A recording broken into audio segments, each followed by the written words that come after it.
How much time do we have on your end? Can I play my intro? 2.5 minutes. Yeah, go ahead. Bigger, better, bolder.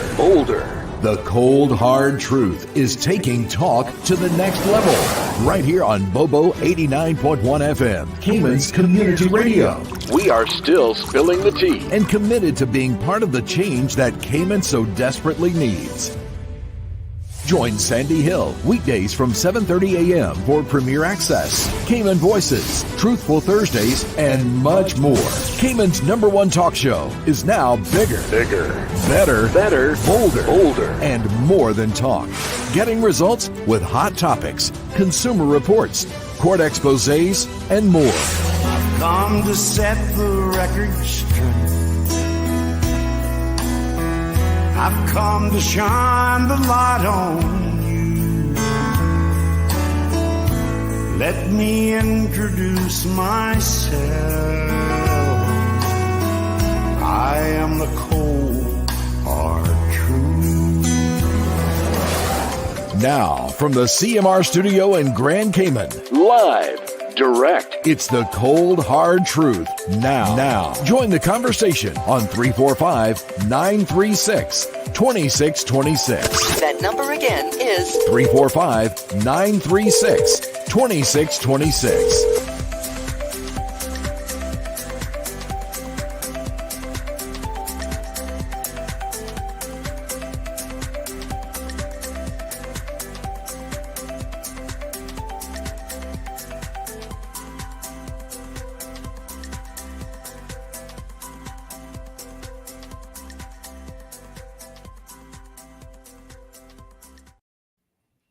Good morning, beautiful people. Good morning. good morning. Good morning. Tuesday. Yeah. How about we do some headlines on the air? All right, you ready? We are ready. Stand by. Here we go. We're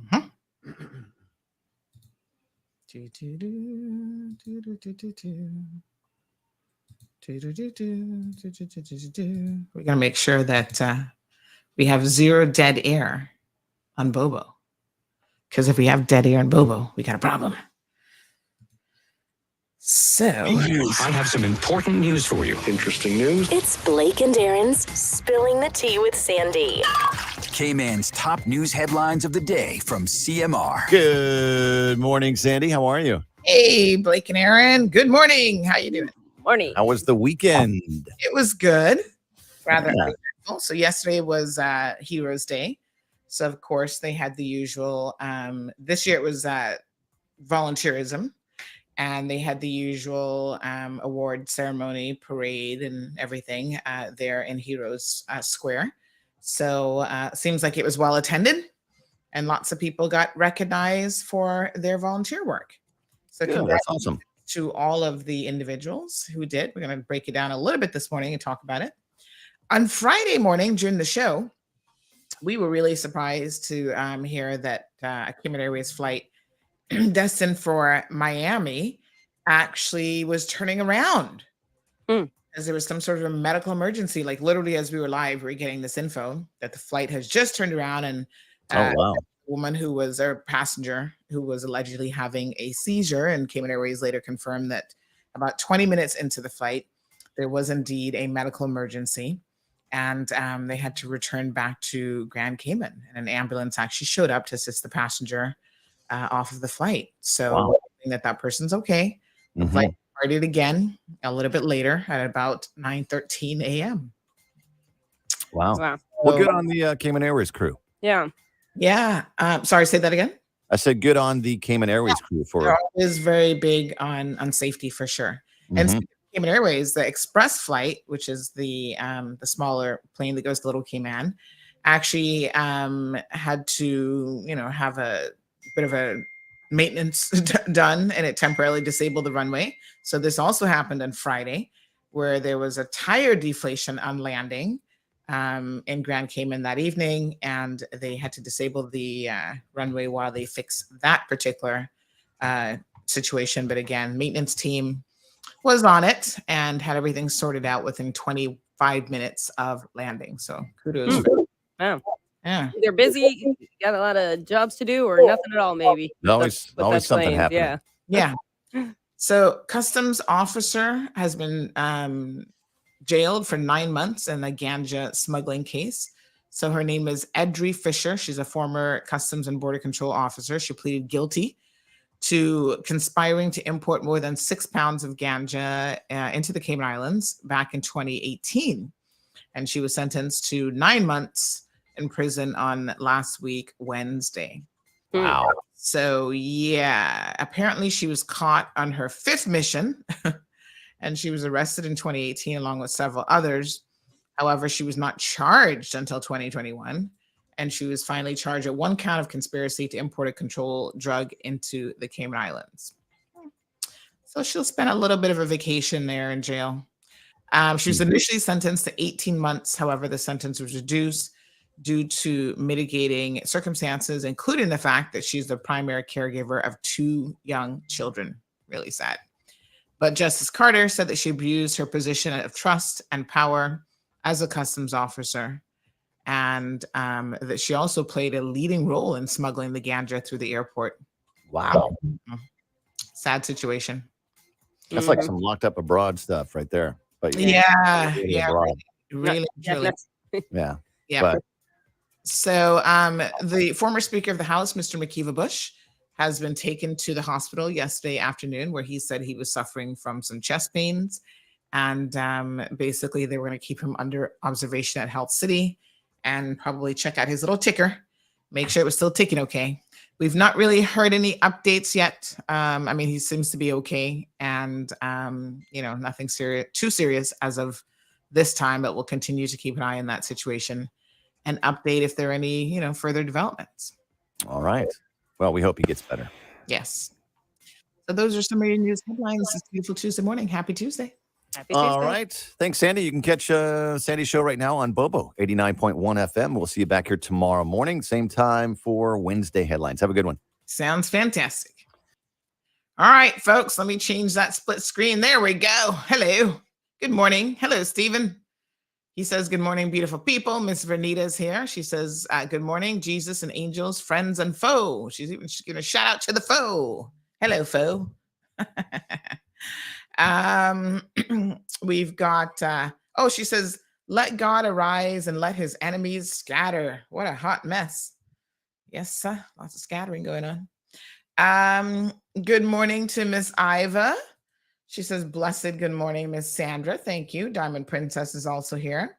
Miss Bonnie joining us from the beautiful district of East End. Alejandro, good morning. Miss Morna is here. Wee Wee's in the house. Toby, hey, Toby. Says, good morning, Sandy. How are you guys doing? Happy Tuesday. Man, there's so much going on in the news. I've been trying to keep up. Lots of stuff. First of all, our thoughts and prayers go out to our friends in America because, gosh, all I can tell you is, yeah. All I can tell you is lots going on there that is just really, really sad. And quite frankly, I don't even know what to say, except they had 2 mass shootings over the weekend. The craziest thing about that is apparently this is like the 6th mass shooting this year alone. America, what? 6 already? And we're only 20, what is today's date? 24 days into the new year. It sounds crazy, but evidently it's true. So they had on Saturday, was it Saturday or Sunday? Oh gosh, I look fuzzy. Give me 1 second. Let me just refresh. I'm looking at the Facebook feed and it looks really fuzzy. Hold on. So it was on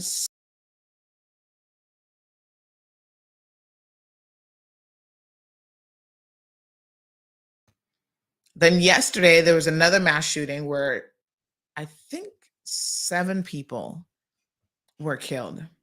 Not much has changed, apparently, for America in 2023. I don't even know what to say. It's just a sad, sad state of affairs. The one on Saturday was actually carried out by an elderly individual, and that's unusual because apparently that particular gunman is one of the oldest mass shooters, according to experts, because mass shooters tend to be on the younger side, and is a little bit unusual. So I don't know exactly what happened to him. The one yesterday seems to be work related. So it's just a sad situation. The first shooter was 72 years old, making him one of the oldest mass shooters in U.S. history. Good morning, caller. You're up bright and early this morning. Yeah, because your math isn't right. My math is off. I heard that the 10 people became 11. One died in the hospital. Yes, that's right. And that you're absolutely correct, because one other person passed away after. Yes. But it's not going to end in America like you say. You can't understand. It's not going to end in America like that. All America has to begin to go that way in their head. And even then, it's not going to end just like that, because you live in America half your life at least, and you know those people believe in their guns. They just believe in their guns because they're afraid of the government, they say. So it's not going to happen overnight. Everybody's got to begin to want that. Yeah, it seems to me they should be afraid of each other and not the government. I mean, come on now. The numbers speak for themselves, really. Yeah, but you know they claim to be afraid of the government, and they need their guns. Yeah. So it's not going to end like that. But anyway, it's good to hear you. Thank you, my dear. And I understand you had another loss in the family. Oh gosh, you hung up already? Oh my gosh, Miss Charlene. Miss Charlene, are you there? No, yeah, I'm here. Oh, good. Yeah, no, I said I understood over the weekend that you had another loss in your family. No, I can call you on that. Oh, okay. More convoluted than that. I'll give you a holler. All right. That's an off-air conversation then. No problem. Okay, thank you. Bye. All right, honey. Very good. Good morning to Marshall, who's joining us from North Carolina in the live stream. So yeah, poor America. 11 in the first one. She's right. It was updated. Originally, it was 10, and then it got updated to 11. So that one was in Monterey Park. 72 years old, making him one of the oldest mass shooters in U.S. history. It actually said that in this article that his age presents more questions rather than answers for authorities, because again, it's very, very unusual for someone elderly to undertake such a task. So Monterey Park, not an area of California that you necessarily hear a lot about. Tends to be a really, really quiet place, so to speak. I guess as quiet as you can get in America. But there was a Lunar New Year celebrations in Monterey Park, and that is where this took place. So it is the Lunar New Year is something that's celebrated by Asian people.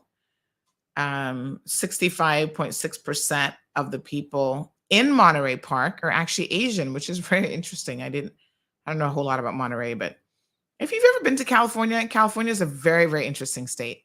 I mean, there are little towns in California, like you feel like you think about the big city like LA and San Francisco and whatever, but when you get out of the big areas and you go to like little places like Monterey, there's another one. I actually took a trip there in the mid 90s, and it was really, really interesting. It was like my first honeymoon trip that I took, and we did the whole US one up the coast.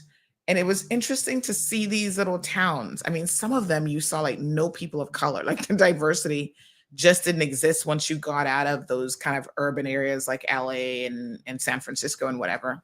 And there's like a street in San Fran that is like the windiest street, I think, in the world. And so everybody tries to do it because it's like a challenge. And anyway, I found California very interesting. It's a really, really interesting place. But anyway, this happened in Monterey. There were little pockets of areas in California that I thought, wow, this place is just different. Like you felt like you stepped out of, even in the 90s, it felt strange, like you stepped out of like a different time period and stuff. So initially 10 people were, you know, killed and another person succumbed to their injuries on Monday after a wounded patient died from extensive injuries. So that was the fifth mass shooting. The one yesterday now becomes the sixth mass shooting already in the United States of America. That's according to the Associated Press. The shooting happened roughly at 10 p.m. PST at a ballroom dance studio on Lunar New Year's Eve. So that shooter ended up taking his life. They found him in a, wait a minute. Oh no, did he do a standoff with the police? Parked van of interest where he was barricaded, but I think he ended up killing himself. He died from a self-inflicted gun wound.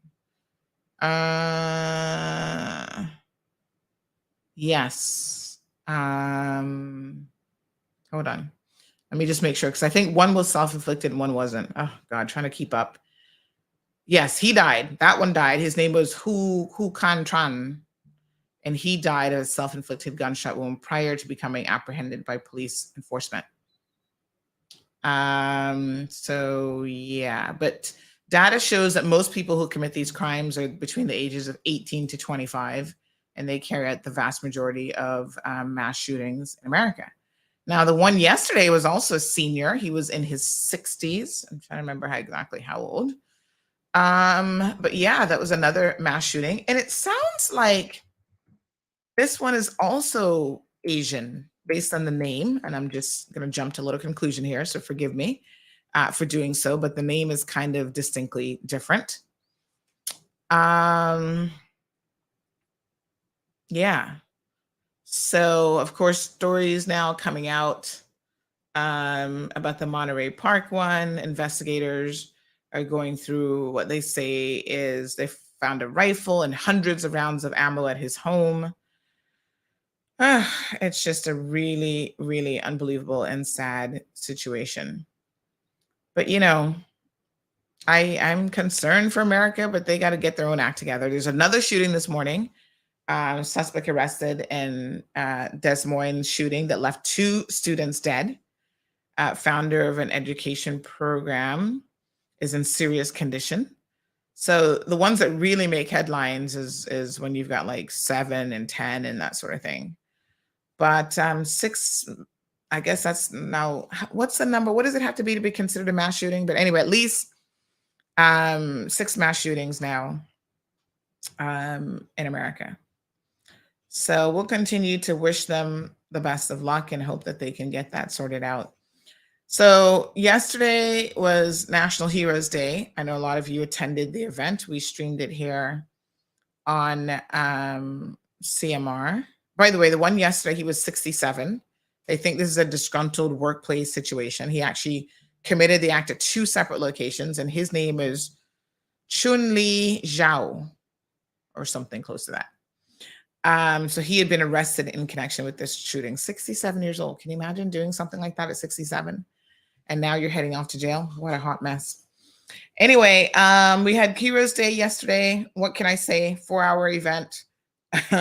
Lots of people received certificates. I think at some point with Heroes Day, every single person in this country is going to be recognized for something. I don't mean to water it down, but legitimately, every single person is going to be recognized for something. It's only a matter of time. The population is only yay big, right? So, looks like it was an okay event. I kind of watched the stream a little bit. Criticisms, you know, there's always going to be those. So one person said it looks like the vast majority of people, they would say about 75% of the people who were honored were actually Lions Club members. So they were honored for their Lions Club service. Well, I mean, in fairness to Lions Club, they do a lot. And there's some people who've been part of that organization for many, many years. And every single year they are dedicated and they commit themselves to whether it's the breast cancer work that they do in October. They have like a site program, and they do other stuff like throughout the year. So hats off to Lions. I mean, that's one way to give back. Some of the big organizations on island really do a lot for the community. So somebody brought up the point that there was a lady from East End who had not been recognized. And they were wondering why she hadn't been recognized. Now, here's the thing, right? With these Heroes Day events, if they open nominations at some point, and I think they probably could do a better job of letting you know when the nomination period has opened. Typical government fashion, they send out a press release. And if you miss the press release, then, if you're not paying attention, you're going to miss it. So I do believe that government communications could do a better job of really announcing these things to the wider community, right? But government isn't in the process of actually nominating people. Other people have to do that. So this person said to me, they're really surprised that this woman hadn't been nominated. And I said, well, who's going to do it? It has to be somebody in the community. That's not government's job. And then the person said to me, well, they were surprised that the MP from East End didn't do it. And I thought, why is it the MP's job? I mean, I really want us to start taking some responsibility in this community, where if you see something and you want to do something about it, like if you see someone that you think, oh my gosh, they have had years of service, then nominate them. Or if you're not able to do so, say to somebody else, hey, this person should be nominated. Don't wait till after the fact and then wonder why they haven't been nominated, because that just doesn't make any sense. And it's too late for them to be nominated for their, volunteerism. So this person said that this lady, apparently Pastor Marquise was on Radio Cayman saying that she should have been recognized. Well, Pastor, why didn't you do it? I'm assuming he's from East End. Why didn't he nominate her? There's a process. Like, you have to fill out a form and say why the person, as far as I know, it's all online, so they don't make it too difficult. And you say why the person should be nominated. So they're talking about a lady by the name Miss Evangeline Rankin. She's 91 years old. And they said that she'd not been recognized for her long years of service as a teacher, Girl Brigade leader, helping the poor in the East End district, helping children to become decent citizens of the district. And they said, oh, this is so, using the F word, sad.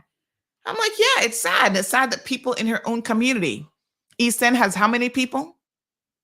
Not all of you are incapable. You know what I'm saying?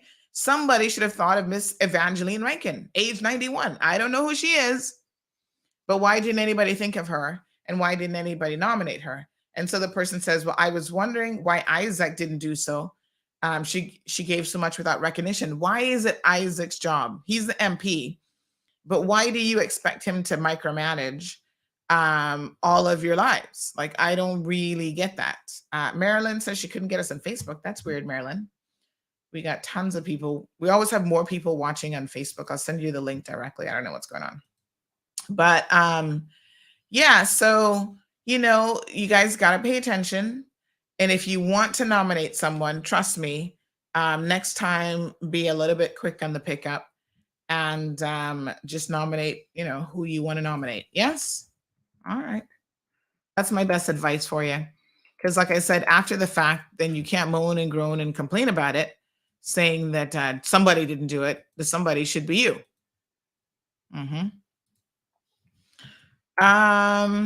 Okay. So KK says, where you get your blouses from? I want to do another online order. I don't tend to order online. This one I've had for a really long time. I don't even know where I got this one from. This one has like one of these little faux tie things in it. But I don't know where I got this one from, to be honest. Maybe KK, I should take you shopping one of these Miami trips. I shop all over the place, to be honest. I told you guys I love me. I used to love Sears, and then they've disappeared. I can't. Next time I go to Miami, I'm going to find the last remaining Sears and see what their stock is like. But yeah, I like pennies. I like, listen, I do really well at the discount stores, TJ Maxx, Marshalls, whatever, Ross. Some people go there and they're like, I can't find anything. I walk out with like 20 pairs of shoes. I'm like, y'all can't find anything? Are you sure? Listen, location matters. So some stores are definitely better than others. You got to go to nice neighborhoods, y'all. Don't be going to like Hialeah, wherever y'all been going. I don't know, but I'm just saying, pick your neighborhoods carefully. And you also have to have a keen eye, because I've gone into stores with people. I remember this young lady years ago.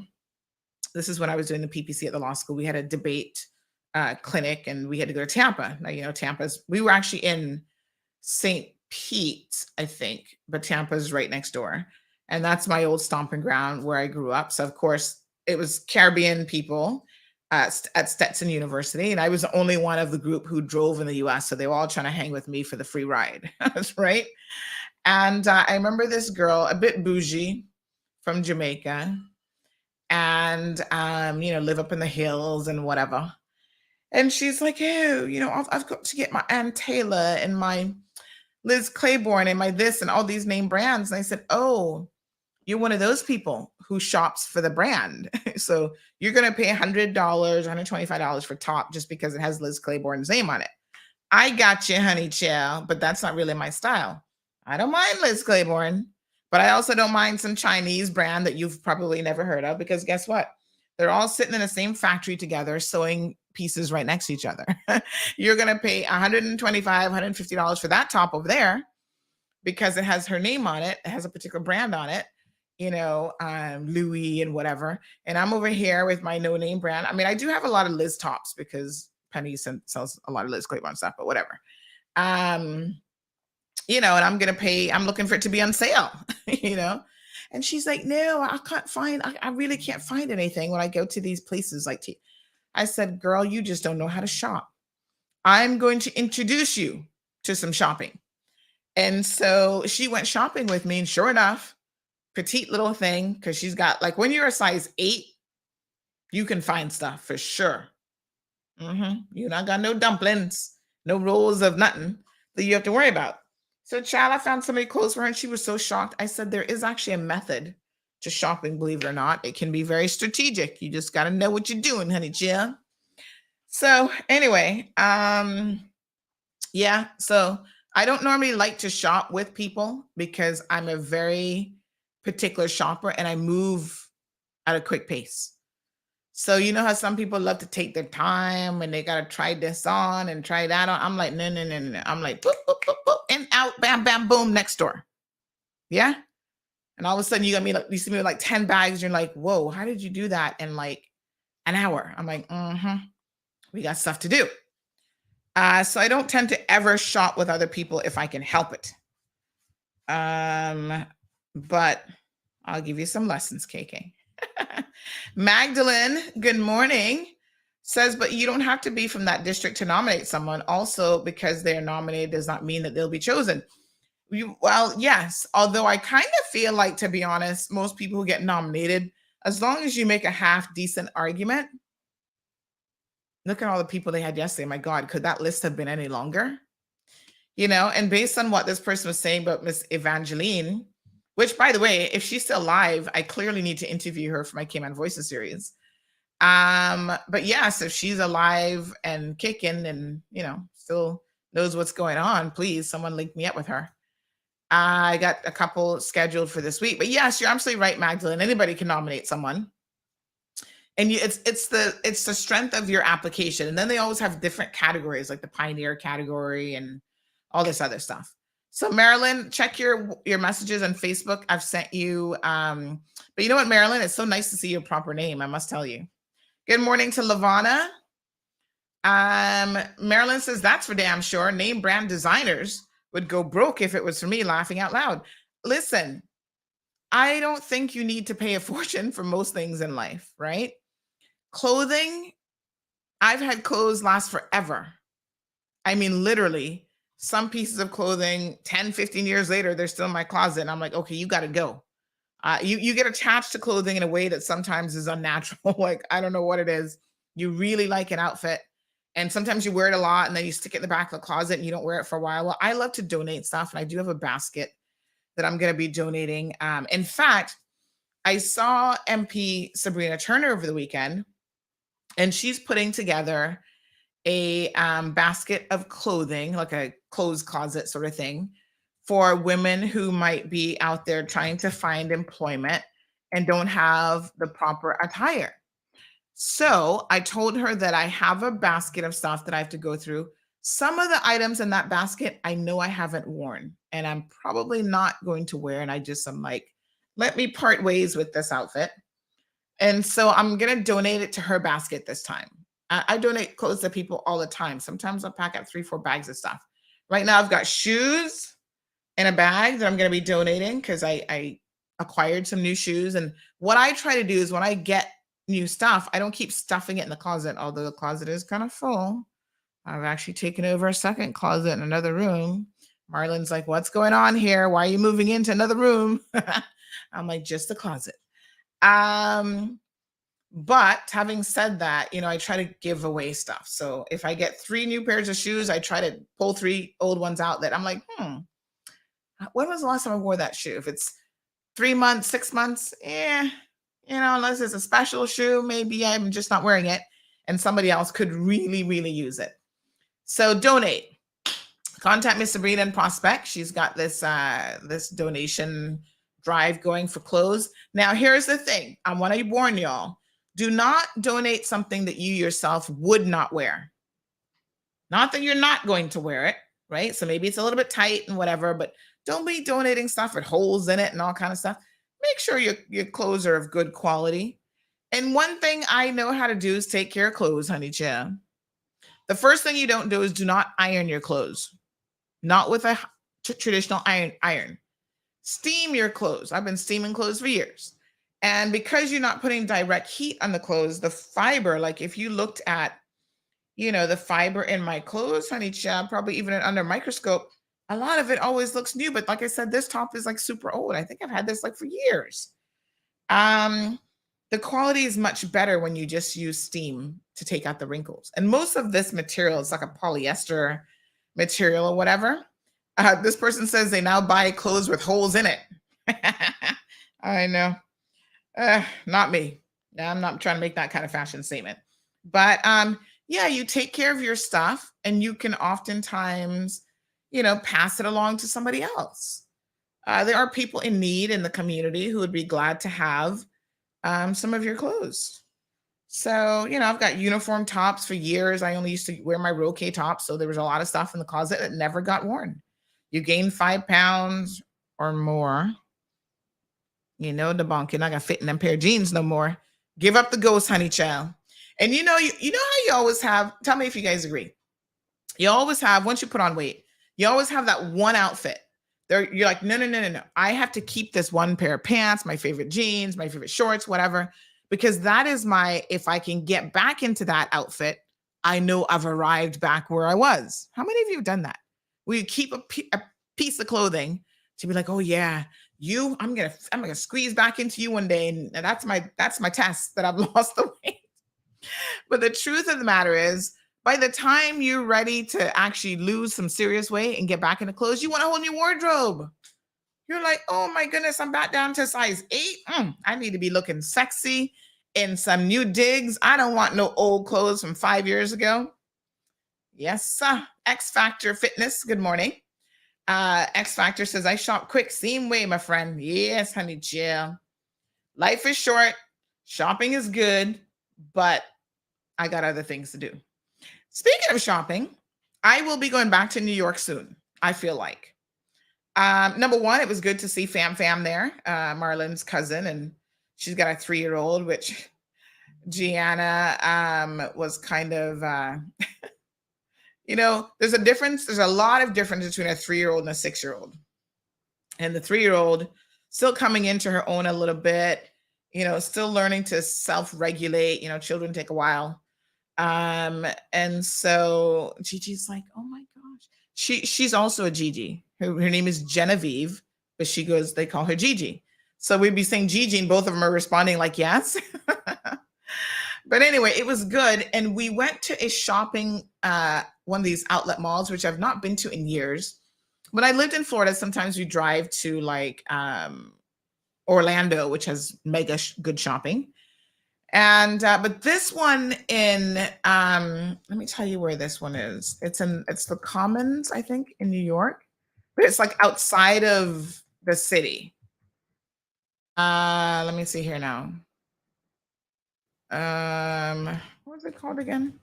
Woodbury Commons Shopping Center. OMG. If you guys have not been shopping in New York, forget the city shopping. Go to Woodbury Common. It's the same people, these Simon premium outlets. They're the same company that owns Sawgrass and I think even Dolphin. So they own like a lot of the big malls and stuff. The shopping there was very posh. I mean, like every name brand store that you could think of. Polo, Gucci, Saint Laurent. Forgive me, I don't speak French, so if I got it wrong, don't kill me. All the name brands, Oakley, like I haven't seen an Oakley store in years, Forever 21, Saks off of Fifth, J. Crew. I mean, they had so many name brand stores that you can't do it like in a day. Like you need more time. Like I literally went to 3 stores. I was like, oh God, okay, I'm done. They had a kids clothing store there that had so much stuff. OMG. $4.99, $5.99. Listen, when you've got kids, you know not to spend no pile of money in clothing because they're going to grow out of it in no time. They spill stuff on everything. You know, you got your couple cute outfits, but I'm not spending $100, $50, or even $75 on an outfit for Gianna. It's crazy. Now, I'll admit, you know, when you have a firstborn and you're kind of like, especially for me, I'm like, okay, she's going to be the only one. So, you know, as a baby, I spared no expense with certain things. Clothes was not one of those things. I'm like, babies live in onesies. Just put her in a onesie, honey child. She'll be fine. You know, and they spit up everything. And I'm like, ugh, don't worry about it. Throw it in the wash. Half the clothes they don't even wear. The good thing about her is because she's so petite and she kind of grew so slowly that a lot of clothes lasted a really long time. But listen, kids are funny. She went through a phase where it was like princess dresses and whatever only. Couldn't get her to put on her little tights and pants. Then all she wanted was tights and pants. And then she wouldn't wear the little jumpers. And they still have the tag on them. And then she's growing out of it. Donate it to somebody else. You know? So I'm not spending no pile of money on kids' clothing. Check out this store. I'm going to show you guys some pictures of what they had because I was uber impressed. I was like, what? This place has some really good pricing, good shopping. Let me see now. Where did I put this stuff? So we had a good time at this outlet. They have a little bit of everything there, I tell you. Like I was very, very impressed by the variety of shopping, the variety of stores. Coach, there's a Coach outlet. I mean, I haven't seen a Coach outlet in forever. Adidas, Puma, there's a Banana Republic. I mean, they had some amazing, and it's an outdoor one. So only the food court was like indoors because it's cold. You need to sit down and be able to eat in the food court comfortably. But the rest of it was like outdoors. And I was like, I must come back again and spend some more time here. Check this out. Look at this. $4.99. Long sleeves, graphic tees. And I wasn't sure if this store was going out of business or if they just had this kind of sale all the time. But yes, they had a lot of stuff like, oh my gosh, all the cutest little, and they had a whole section for colored girls. All these tees had beautiful designs on them. And they were all of little colored princesses that look like my daughter. You know, I encourage people to look for clothing and just things in general that your children can relate to. Sometimes she'll say stuff like, Oh, Auntie got me dolls that look just like me. I said, look at that. Mm-hmm. Yep. So they had a whole bunch of stuff. Let me show y'all one of the videos. I actually took a video. I was sending my girlfriend. I was like, girl, you are missing this sale. This is like like I said, when you're a mother, you look forward to these types of sales. $5.99, perfect price. And they had so many different colors. Look at this. I was sending my girlfriend this. I was like, look at the stuff. OMG, all great pricing. This one was called something. I'm trying to look at the tag. Something place, children's place or something. But look at all the cutesy stuff for like little girls. And they had the boys section. Well, I wasn't over in the boys section, but they do have a boys section over there. Yeah, there's the boys section. Jeans and everything. Everything was on sale. The cutest little stuff. Look at these little dresses. These are perfect for little Easter wear. Little shoes and all sorts of stuff. Now, one thing that I do not go cheap on is shoes. Because y'all know already, we got some foot issues. And even before I had foot issues, my aunt was like, always buy quality shoes. You only have one pair of feet and your feet will thank you. Because, cheap shoes can really do havoc on your foot. I don't like sweaty shoes and all that kind of cheapness. Like, I'm not into that. I've never been a Payless person. Y'all wouldn't catch me dead in a Payless. I'm sorry for those of you who love Payless. But yes, I believe in quality shoes. But even quality shoes, you got to just know how to shop for them. You can find them at a good price. All right. Good morning to Hill Construction. How are you? Hill says, good morning, Sandra. No surprise here. Caymanians want to sit back and let others speak for them. I feel like that is a thing. Like, as Caymanians, we need to, I don't know, like, I don't feel like we're as self-reliant as we should be. And unfortunately, I see it all the time. I hear it all the time. Even last week, remember when we were talking about the Uber taxi situation and trying to set the record straight as it relates to that? Some of you in the comment section were like, oh, well, I need government to, help me out. And I'm like, listen to me, honey child. Let me tell you my view on running a business. What I need government to do is not interfere. Stay out of my way. Once the playing field is even, right? Don't make the playing field uneven where some people are getting preferential treatment, all kinds of stuff. But other than that, I don't believe in government interference that much in my life. I would rather not have it than have it, right? So yes, we need laws and regulations and we need government to do certain things, but there's a lot of things I don't need government for. If I jump up tomorrow and decide that I'm going to open a business, I'm going to become a taxi driver, okay, and I get started. Why is it government's job to make sure that I'm successful? And I want to put some of y'all to task, because when you decided to get into these businesses and industries, what did you do, right? To make sure that it was going to be a viable business. Some of y'all did nothing. And in fact, some of you didn't even take good advice from people who said, that business is not going to be successful. No. I got ideas. I want to do it. I can give you so many examples. I'm going to give you 2 right now. This loan to payday business. Oh, Lord have mercy, y'all. Everybody wants to get into that now. Oh, I want to be a mini bank without all the regulations. Loaning people money is easy. It sure is. It's easy because anybody will take your money. Because pretty much you're trying to give money away for free. And Lord knows they're going to take it. Yes. However, collecting your money back is a whole other situation. And I've known of multiple people, not just one business, multiple people have gotten into this. Some are solo operations and some, And honey child, let me tell you something. When it comes to collecting, they're like, oh, they're loaning out all this money. They don't have a plan for how to collect the money. So now they're coming to CMR talking about, oh, you and your debt collection success, can you help me? I'm like, was that part of your business plan? Was CMR included in your business deployment plan on how you want to collect your money? Because I doubt that was the case. You just thought, oh, it's going to be easy. I've got a job letter. Listen, you are scraping people up off the bottom of the barrel who have no other options on how to borrow money. They are the highest risk individuals in the world to borrow money from, and that's why you're charging them a premium interest. In some countries, the interest rate would be considered exorbitant. You wouldn't be allowed to do it. But again, I'm not saying that government should regulate this industry yet. Let y'all continue, and we're going to see how it goes, right? So you're not a bank.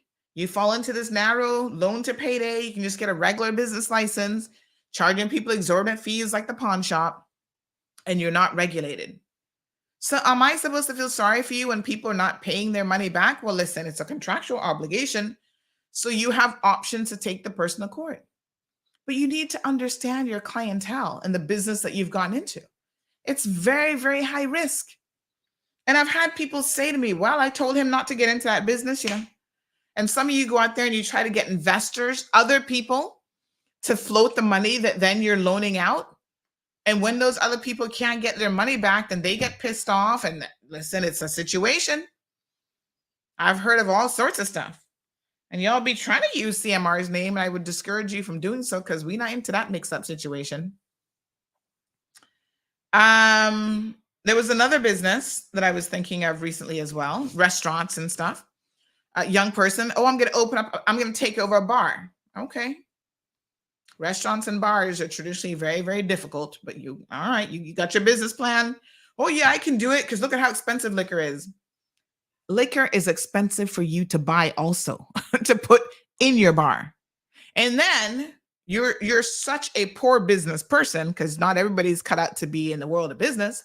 You tell people to come and you give them free shots and giving the liquor away, and you believe you're going to be profitable. How? And then the location you pick is less than desirable because it only attracts a certain type of clientele. I'm not a bar person, but even if I were a bar person, there's certain bars you'd never catch me dead in. Okay. Because I don't want to go and be involved in no shooting. So I'm not, y'all know what I'm talking about. The dump bar kind of scene, the Everglows, that wouldn't be my style. Okay. Beating people up at Cotton Club. I've been inside Cotton Club twice, I think. Walking through, saying hi to the GJ. He gives me a little shout out. I stay all of 5 minutes, But if you decide to take over a bar and you think you're going to take a bar that has had a reputation for it's okay, but you know what I'm saying? You're not attracting any high-end clientele. And then all of a sudden you're trying to tell your high-end friends, oh, come to my bar because it's me. I've fixed it up. It looks posh. It looks that. No, TD. That's not going to work. So you have to know what you're getting into. How many of you that are in business have ever sat down and put together a business plan? Everybody want to jump up. Oh, I'm going to start a business. Where's your business plan? Which includes your SWOT analysis, your finances, your this, your that. Yeah? Show me the situation on paper. I want to see that you have actually thought this through. Now I know y'all sitting here going, oh, well, Sandy, you expecting too much now, Well, I really am not expecting anything different from you that I haven't done myself. I'm going to show y'all something. Okay? I'm not gonna get into all the details of this, but there's a couple businesses that I have had the pleasure of opening in my lifetime. I got a little knack for things. And the only exception, and this is weird, and I'm going to tell you why this is a bit weird in a second here, but the only exception for a business that I didn't actually have a proper business plan for was CMR. Go figure. But I'm going to tell you why, despite that, I had a business plan in my head, but I didn't really put pen to paper. But I'm going to explain that one because that one's a bit of an anomaly. And I don't recommend you do it. But look, I can't really show you all my cover thing because this business is on the back burner. I'm not going to do it. And there's a specific reason why. But this is a 58-page document that I put together. First of all, the overseas company that we were partnering with required a business case submission. Yes? So this is me, company information. They need information, me, background, corporate entity, facilities and equipment, products and services, management of the organization, review of operating environment, market analysis, customer retention, a whole SWOT analysis, weaknesses. You know what SWOT stands for, right? Strengths, weaknesses, opportunities, and threats. And honey child, when you have to sit down and think about, okay, because everybody only thinks about the strength of a business. What are your weaknesses? What are your opportunities? Right? What are the threats in the marketplace? So some of you are reliant on a particular type of client, and that client can disappear overnight if a catastrophic event happens. Now, the chances of catastrophic events happening are pretty slim, but in your SWOT analysis, you should at the very minimum think about it. COVID was pretty slim too, but guess what? We were shut down for years. Yeah? Nobody saw COVID coming, but it came. And it changed our lives. Center resources. How are you going to staff the place? Operations manager responsibilities, office manager, facilities management. There's a whole section under that. Security.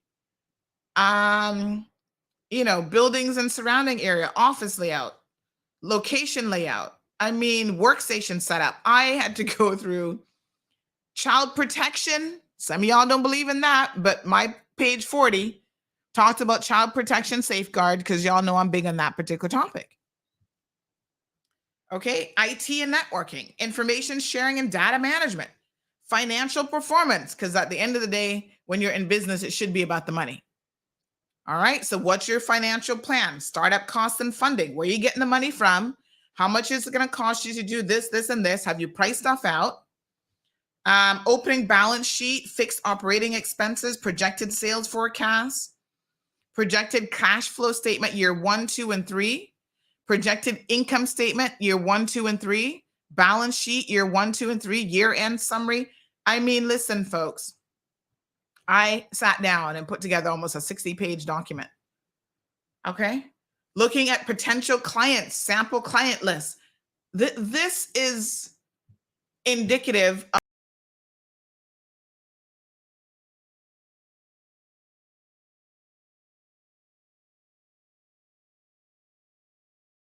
of thing that you have got to be willing to do. I'm going to show y'all one more. Because remember, I told you I had my little business idea that the SEMA, the Monetary Authority, managed to frustrate the hell out of me, where I just literally walked away from the business. They were making it so difficult that I was like, I can see what my life was going to be like having to deal with SEMA, honey child. Hold on one second. It was called... what the heck was hold on. And I still got my folder stuff with it. It was so yeah, I save all these things, I've got my little folders here. And hold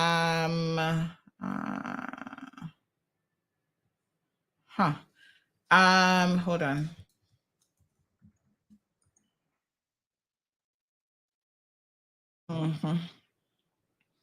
So I did in that case, that particular company needed quite a bit of KYC stuff. So I had my KYC manuals.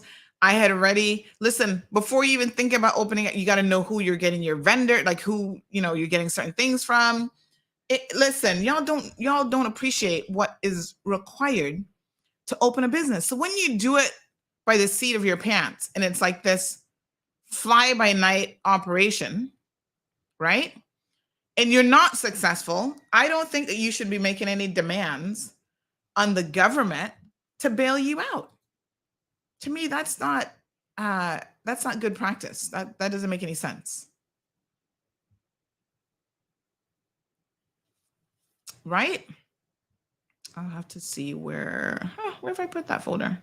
Anyway, honey child, it's here somewhere. And, again, business plan, financials, had my KYC documentation.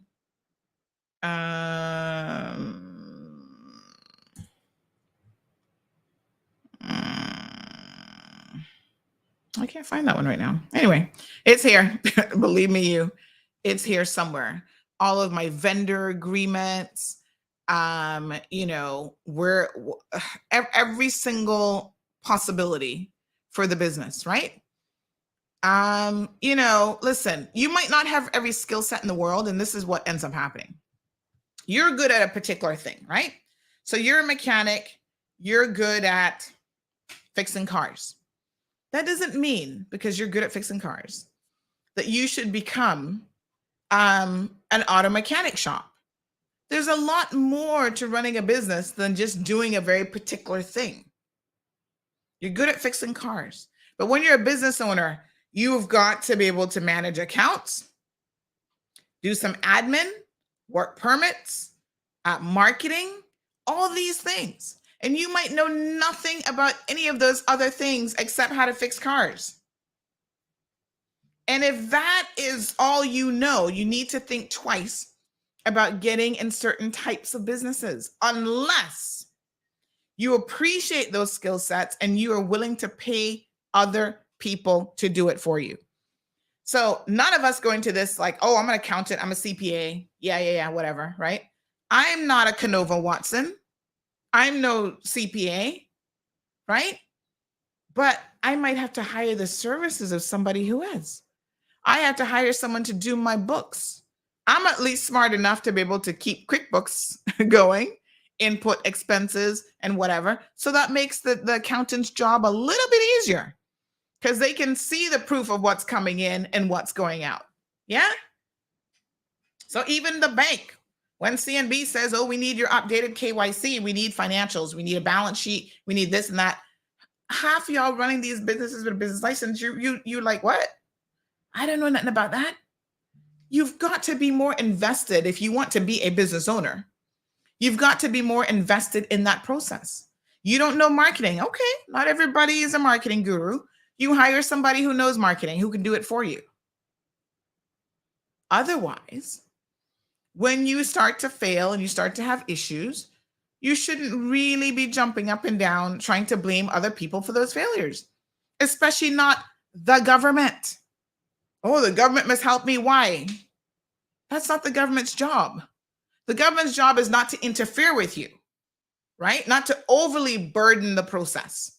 So that if you want to open up a business and you want to, get going with whatever it is you're doing, you're able to do that unencumbered. But this concept of no, other people must be there and doing all my stuff, it just doesn't fly. And I'm not buying it. I'm not looking to give y'all no handouts in life. Sorry if that's what you were expecting. But it's a good thing, I do think, for people who want to get in business and who want to try a little something. Because sometimes you learn a lot about yourself, quite honestly, when you decide to get in a business of your own. Oh yes, here's my business plan. I knew it was here somewhere, honey chill. Is that the one? No, that's still not the one that I'm looking for.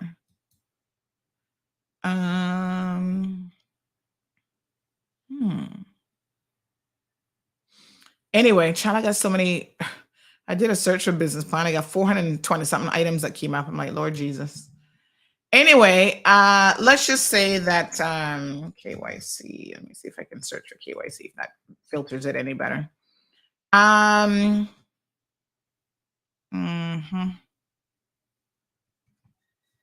Yeah, I think this is it. Yeah, hold on. Let me see. This one. Yeah. Okay, so I'm gonna show you guys this one again.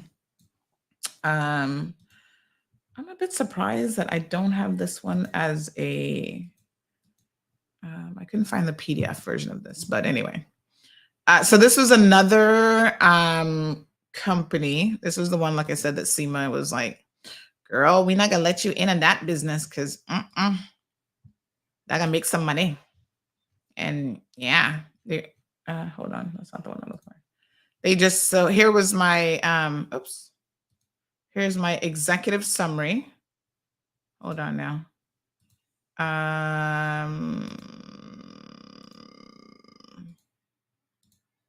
And I'm only showing you guys this because I want you to get an appreciation. This one was 31 pages. You know, what the company is, what it was going to do. And this was written many, many years ago, use of technology. So these were some of the things that we were looking to offer clients: 24-hour availability, ease of transfer of funds, safety concerns, freedom, use of technology, type of business. There was a whole management overview of the people who were going to be involved in this. Yep, there was my little friend, John. We had some people who were going to actually participate in this. I don't get in business with other people. There's good reason for that. I like to be my own boss. But sometimes you need other officers and stuff in the business, other directors or whatever, right? So yeah, here it all was, everything, how it was going to be funded, what the company background, you know. At this point, I got logos done, business card, everything. Growth and financial objectives, business history. Look at all my little financials, honey, chill. Number of customers, transfer amounts. You know, this is back in 06, so that tells you how long ago this was. Sales forecasts. This was my projections here. Legal structure and ownership, company location and facilities, mobile delivery services, market analysis. Here's my SWOT analysis. Again, you make sure you get a SWOT analysis done, yeah? Money transfer, compare sheets. This is me looking at the competition. This is what the competition charges, right? And this is what we would be able to offer compared to the competition. Country locations, folks, all I'm saying is just get yourself together. Nobody's here to hold your hand in this world. There will be resources available and people can help you. And sometimes you got to pay for that help. Because as I say, in the world of business, it takes money to make money. Now, here's the funny thing about CMR. I never did a proper business plan for CMR beforehand. And part of the reason why, because I never actually intended CMR to become a business, which is, when you talk to me ordinarily, you think that that would be really, really weird. But I was driven by emotion when I started this platform. That's why I always used to say, and I still say it, this is a passion, not a paycheck. That sounds very, very weird, yeah? But I never intended to make money off of CMR, ever. And then when I started spending more and more money, it's like, gotta be self-sufficient here. So you guys know the story about how CMR got started. I was freelancing for Loop Cayman, and that was being managed by somebody out of Jamaica. They didn't have a clue about Cayman. That's why they came to me and said, oh, you know, we hear you're well connected in the community, blah, blah, blah. Will you help us? And I said, okay. Every time I send them jokers a story, it's like, oh no, that's too controversial. I remember one time the CEO of Digicel basically got fired. They took him out. And I was in Miami and I got the news, because y'all know the phone be pinging, pinging, pinging, pinging. And I got the news and I contacted the country manager, Danica, and I said, hey, Digicel just got rid of their CEO. And she's like, really? Now, Loop is owned by Digicel. So follow the chain now. And she was like, really?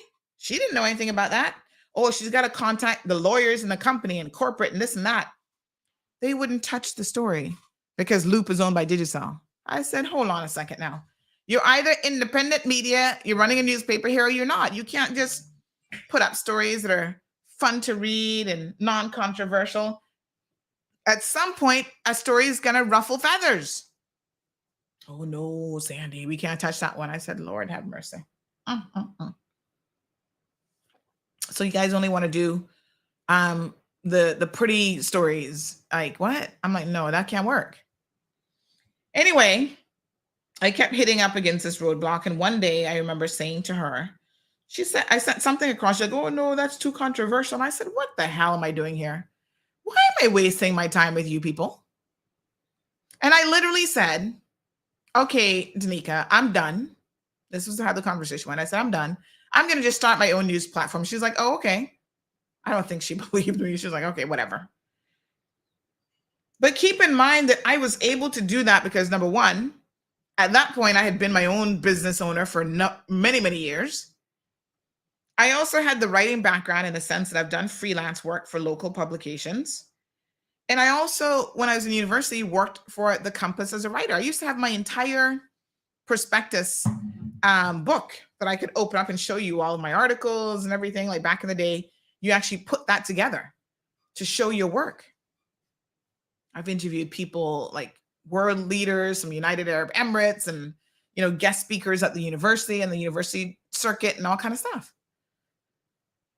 So that's how it began. And I thought, I'm just going to help my community, provide news. First story out the barn, Bruce Blake gets arrested. Everybody's like, oh my God, clutch your pearls. What the heck?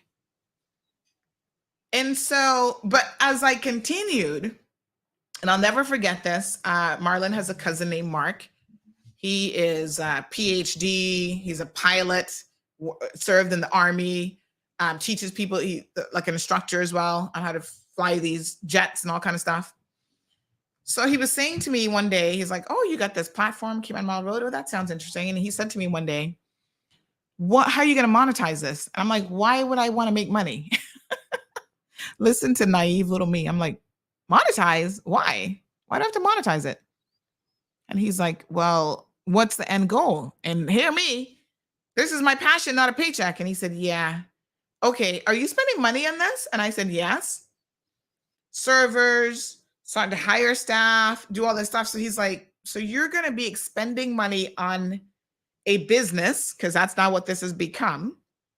And you're not going to have a focus of how to recoup money, how to not make that come out of your own personal account that you're using to pay bills. And I'm like, thanks for giving me a bit of an eye-opener here, because now I can see, honey child, that I need to get it together. And I need to have a proper business plan. So I kind of did that one ass backwards, as Caymanians would say. All right, Sabrina is asking if steaming takes long. No, actually steaming is a lot quicker than ironing. Once you get the hang of it, you can steam an outfit. Boom, boom, boom, you're done. Good morning, Miss Olive. Miss Soka says those YSL handbags are horrendous. Ugliest design and brown to boot. Yuck. I feel like as women, we all go through a particular phase where we like certain things, certain brands or whatever. Soka says, I take my stuff to the Broward Outreach homeless shelter, and anything with holes or stains, I drop off in textile recycling bins. So glad I don't have to drop them in the trash bin, which so many people sadly do. Miss Iva, I need to get in contact with her because I think I need to definitely interview her.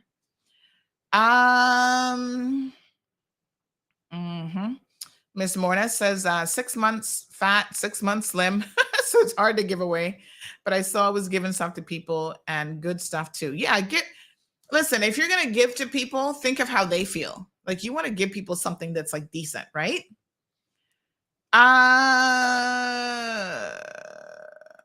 So Miss Soka says that those toilets with the rotating plastic on the seats were in Miami airport 40 years ago. Not sure why they replaced them after a few years. Maybe maintenance costs. I always thought the plastic just recycled, went in one end and back out the other for people to sit on. No, but it always crossed my mind. Oh, girl, please. That would not be sanitary. That would not be a selling point. Good morning, Miss Sue. She says it's very hard to find plus size stores that sell plus size clothing in Cayman or overseas. I feel like you definitely have more options overseas. And, my motivation is to try to stay out of the plus size section as much as I possibly can. Because, yeah, honey child, when you gotta go over there, they be charging you more too, because it's more material. Thank you, YouTuber 345, the Children's Place, the only place I shop online. Oh, they've got an online store too? Oh, well, I might have to check them out for real. Miss Sue says, I only have 2 favorite stores. You got to expand your horizon, Miss Sue. Life is about flavor and variety. Uh-huh. Alejandra found some good deals in the UK. Soka says, Payless went out of business a long time ago. I know, but even when they were in business, they wasn't really getting any from me. Toby says they need to do a SWOT analysis. Thank you, Toby. And competitor analysis before starting a business. They need something.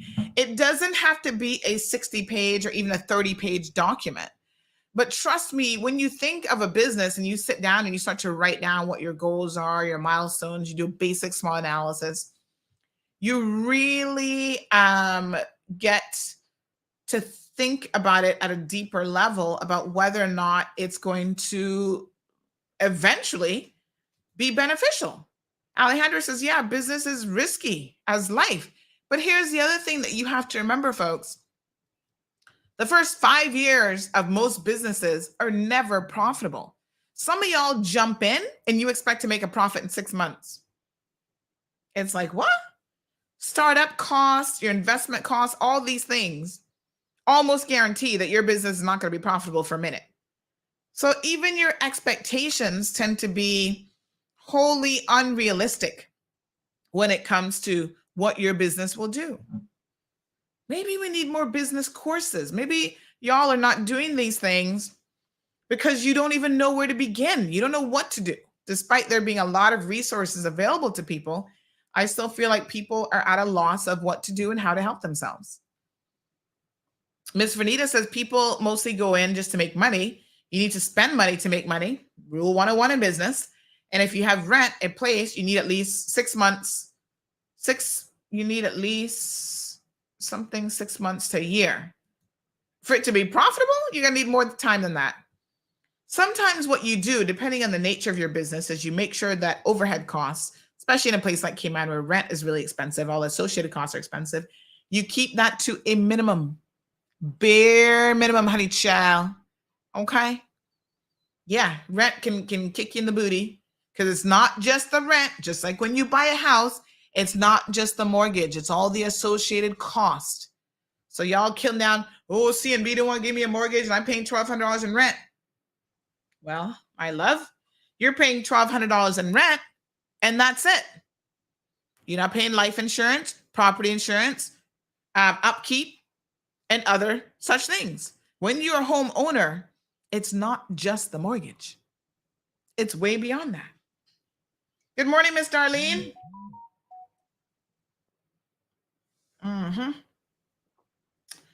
She says maybe they are there just to keep certain of our locals down and in any shape and form that they can. Who is they? I'm not sure who you're referring to.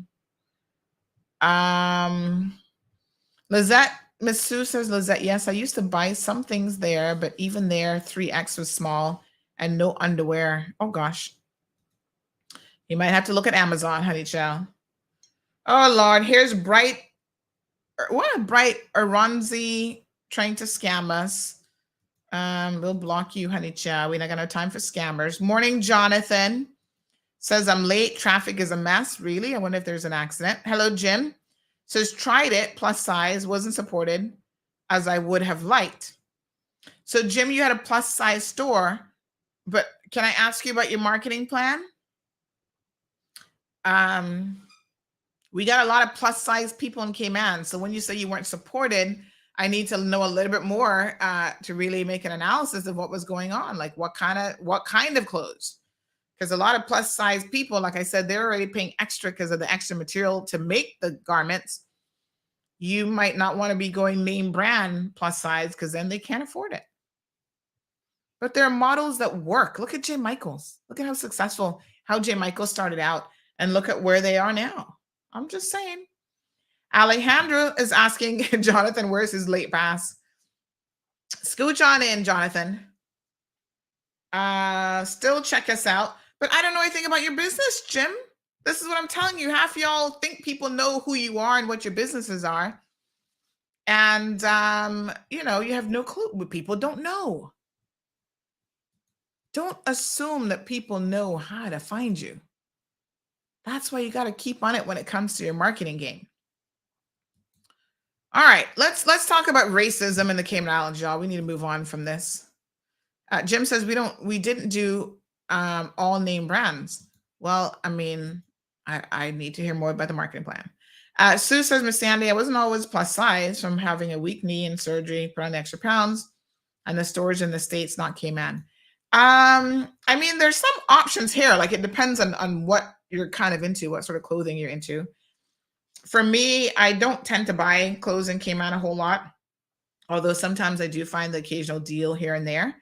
But, because listen, you can take $300 in the States and buy yourself almost a whole new wardrobe. In Cayman, that'll get you 1 or 2 outfits if you're lucky.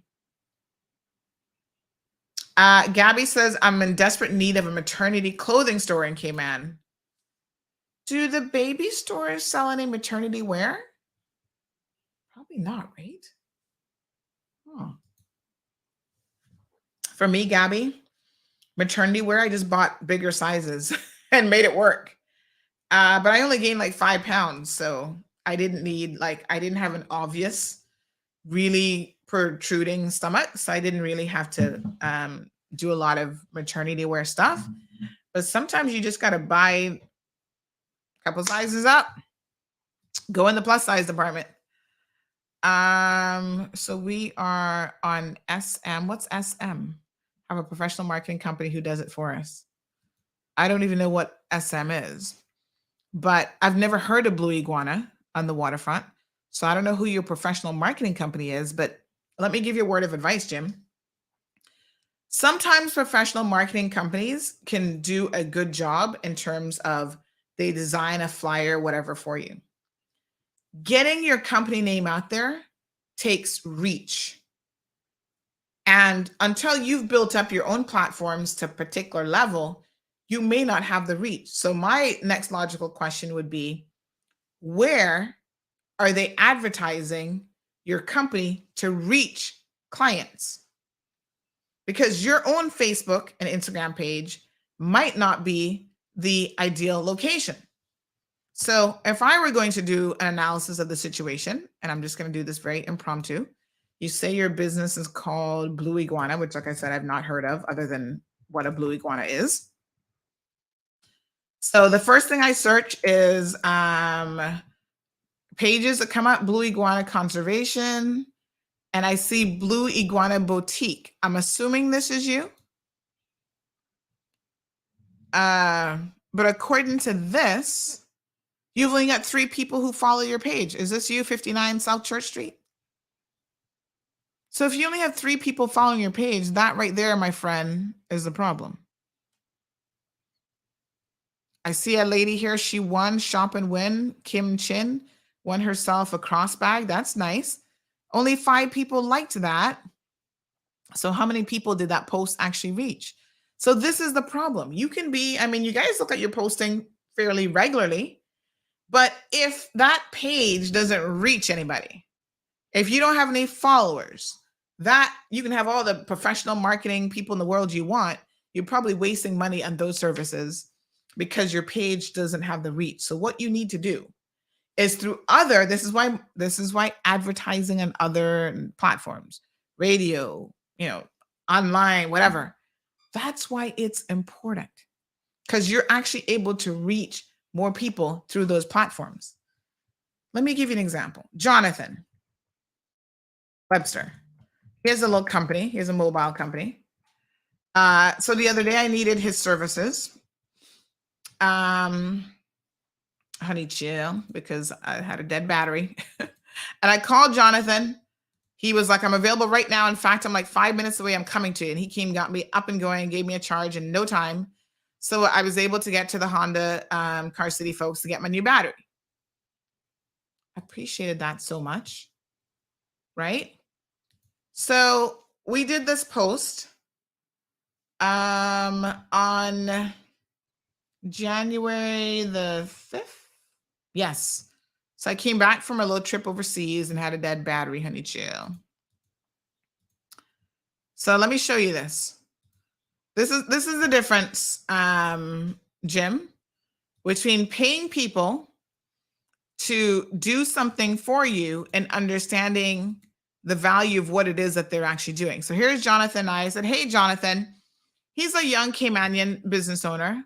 I love his hustle. I like to support local business owners, especially young people.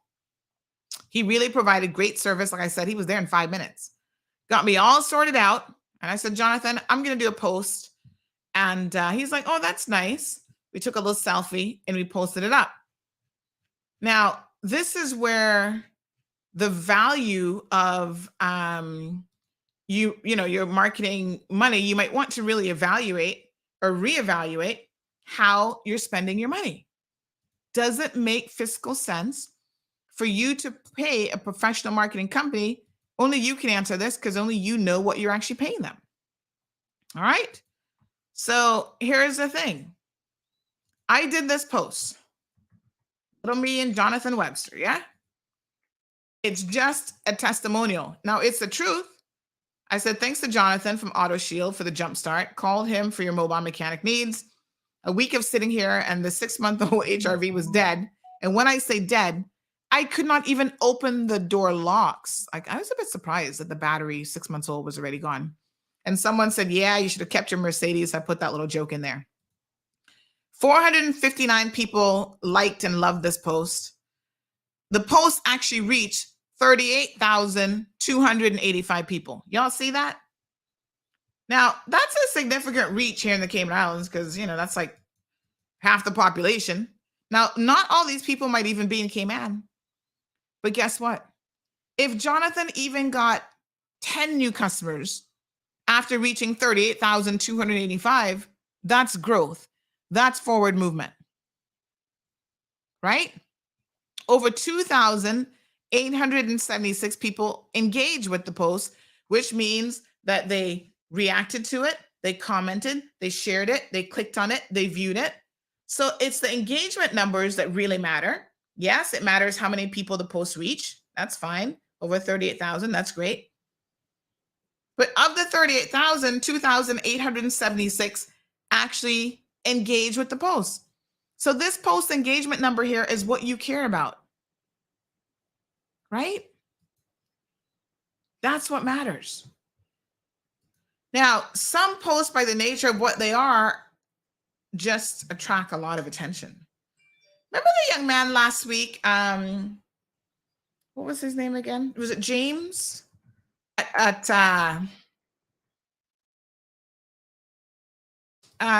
Kirk Market? Was that his? Yes, little James. Oh my gosh. James' posts went viral. And when I say viral, I do mean it went viral. So here's little James. We put little James up. It says, Dear CMR, put up the testimonial from the customer. This is just a copy and paste. I don't have the time. I don't read it word for word. I just copy and paste it. So even if it has a typo in it, I'm like, yeah, that's the person who sent it in. Don't y'all get your panties in a bunch. So here's little James. 2.2 thousand followers. Look at this, insights and ads. This reached almost 60,000 people. 59,099 for post impressions, 56,727 for reach, and over 7,691 people engage with this. And it's not over. This is what it is as of right now. So people can continue commenting on it, liking it, whatever, and it will continue to grow. I'm going to give y'all some free marketing advice here this morning because that's just the type of person I am.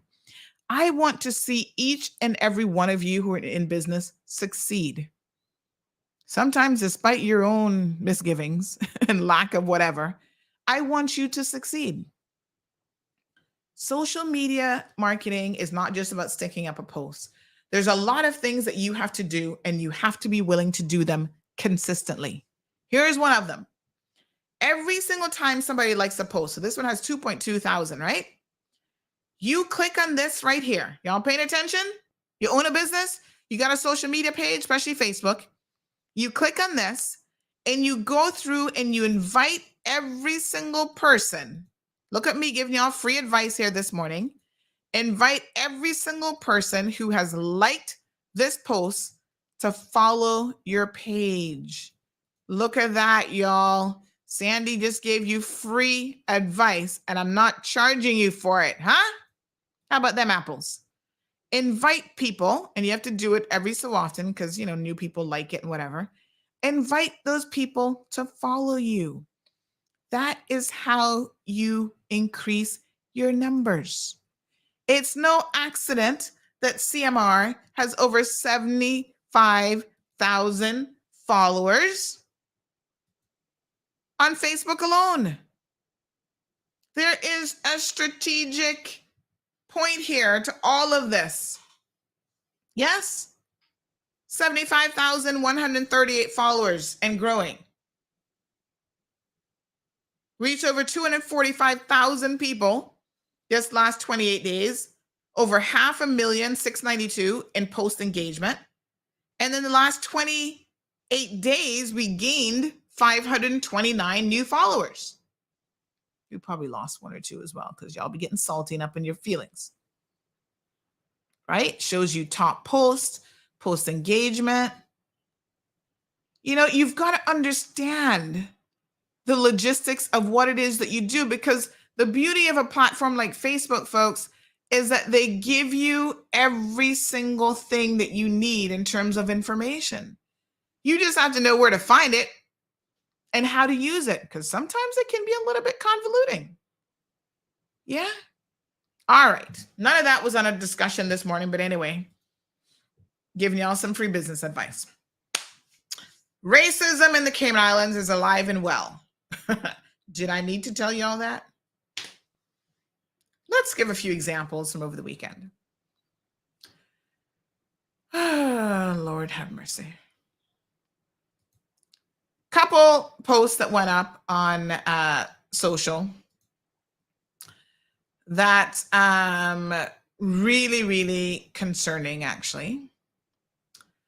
So one was a lady who was renting a place,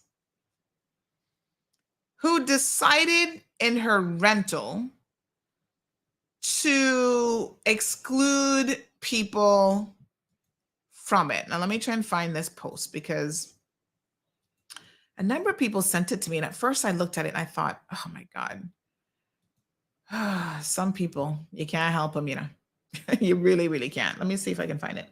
So this was a rental. And, at the end of the day, you have a property.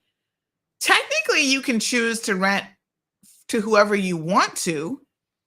But in most jurisdictions, there are laws against blatant discrimination.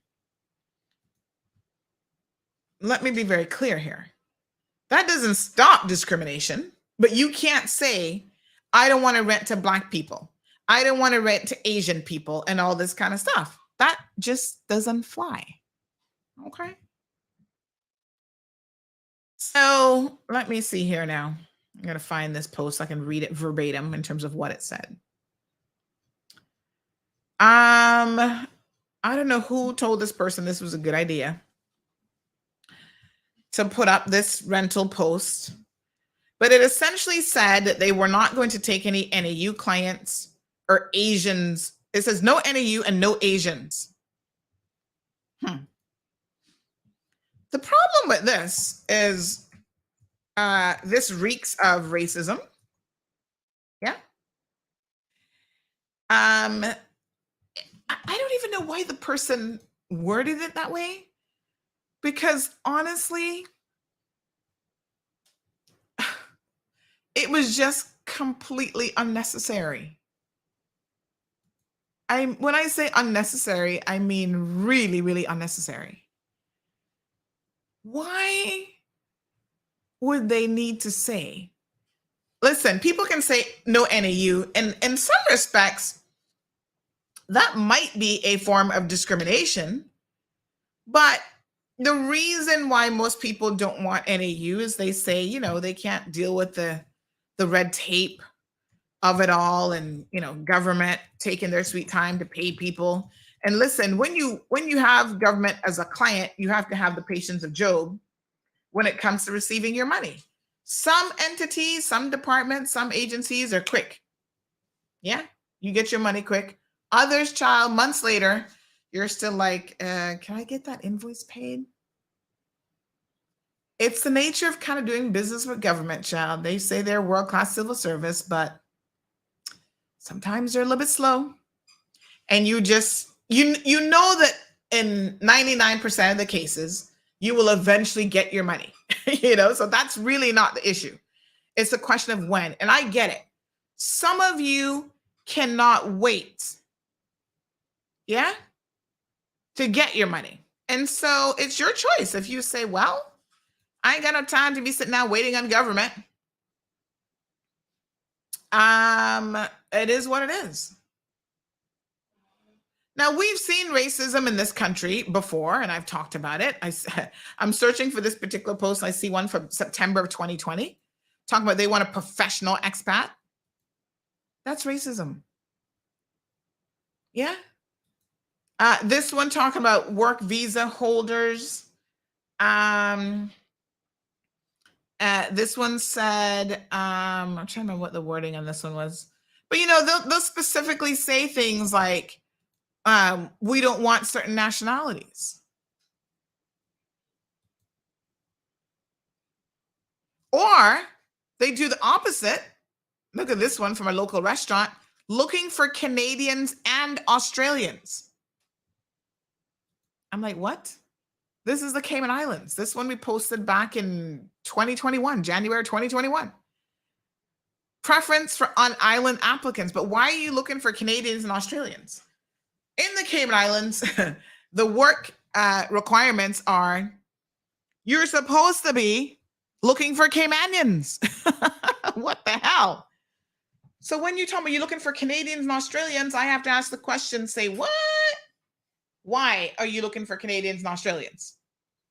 So it looks like we're all facing a degree of racism in some form or another. But this is the one now. This is the latest one here. 2 days ago, anti-discrimination legislation, something we don't have. No NAU and no Asians. Sorry. So it says beautiful 3-bedroom, 2-bath villa in Crew Road, no sharing and no overcrowding. Perfect for family. Available the second week of February. No NAU and no Asians. Sorry. They've since taken this down because I think that they recognize exactly the problem here. The biggest issue with this is this person obviously has a degree of ignorance built into this post. When you say no Asians, who are you referring to? Now, I know that they're talking about Filipinos. Doesn't take a scientist to figure this one out, right? I don't need to have a psychology degree, but that alone demonstrates your lack of ignorance. Because the term Asians apply to more than just Filipinos. Indian people are Asian people. So you can be from any of those countries, India, Pakistan, Malaysia, Chinese, Vietnamese, Filipino. The term Asian is very, very broad. And in fact, I'm pretty sure that when they put this post up, they are specifically talking about Asians. I mean, my apologies, are specifically talking about Filipinos. So Asia, as it turns out, is a really, really big area. And in fact, there are Caribbean people who are Asian. So you're trying to tell me my husband, who happens to be a Jamaican Indian, and he would be categorized technically, actually, according to 23andMe, he has no ounce of anything else in his bloodline but Asian. So you're saying you're not going to rent to him? The term Asian is a little bit too broad, right? You've got people from Southeast Asia. Are you including people in the Persian Gulf as part of your Asia demographics? So it's unfortunate that that term was used when I think what she really wanted to say was no Filipinos. Now, what is the issue with renting to Filipinos? Well, if you take a look at the post, she kind of says it earlier, so I don't even know why she needed to say no Asian. She says, no sharing and no overcrowding. Okay. So the Filipino community has a reputation based on, a little bit of what they do for what's called bed sharing, room sharing. Their philosophy is this: hey, I'm just here for a couple years working to send money back home to help and support my family and maybe to build a little home or whatever. I'm not here to live a luxurious lifestyle and to build in your country necessarily. Some of them it changes, but so I only need a bed. I don't even need a room to myself. I can share a room with multiple people. And there's a lot of people, we've talked about this before. You guys might not remember this because it's now been a minute. But we talked about this previously, about this whole concept of bed sharing and why a lot of people have an issue with bed sharing. Number one, for me, the biggest concern is one of safety. If a room, and planning never has this conversation with anybody, but a dwelling house, when you look at this, the occupancy certificate of occupancy, it will say that, this square footage house is designed for so many people. In a commercial environment, they're much more strict enforcement of that.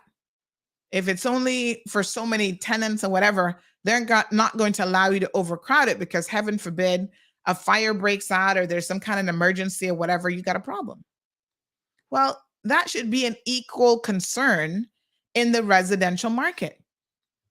So if you have a 1,200 square foot house that was by square footage designed for 4 or 5 people occupancy at the most, has 2 bedrooms, and you're trying to squeeze 10 people in that same space, heaven forbid something happens, you're going to have a problem on your hands. So I can understand why people don't like the concept of room sharing, bed sharing.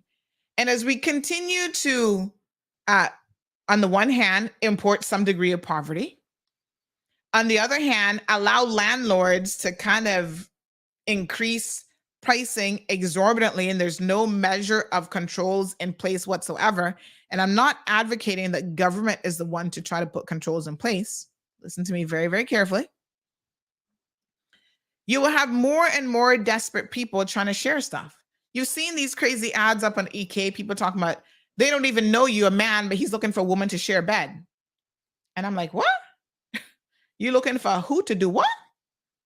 Are you looking for a girlfriend? Because how the hell are you going to be sharing a bed with a total stranger? Honey child, there's things in life you don't share. You don't share underwear. You don't share men and women if you can help it. Some of y'all can't help it. And you certainly don't share a bed with somebody you do not know. That's kind of icky, actually. When I see those ads, I'm like, ooh, the germaphobe in me has issues with that on so many levels, right? But, it's desperation. So they're paying for a room, $500, $600, $800, whatever for a room, and they can't afford that. So now they want you to come in there and share the bed. I'd be like, honey child, get a cot. I sleep on the cot since I'm begging you to share with me, and you take the bed, like something, and it wouldn't be no opposite sex sharing business either. So for a long time, we've been calling out the prejudiceness in this community. Here's another one. This was during COVID lockdown, right? This one said, please note this home is not available for rental by residents of the Cayman Islands. And I was like, what do you mean by residents of the Cayman Islands? Normally that means Caymanians, honey child. They don't want you renting their luxury villas, even during COVID, when they had nobody else here to rent it.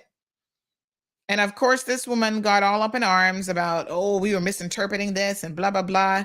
And she was only using the wording of the property owner. And I said, well, I don't care whose wording it is. This is prominently put on here. Please note that this home is not available for rental by residents of the Cayman Islands. And this was during the time, June of 2020, when the country was locked down. So who else you going to be renting to? At this point, we had just gone into lockdown. We weren't letting anybody in. Not even to quarantine. So I'm like, what? So the whole thing of discrimination. Here's another one.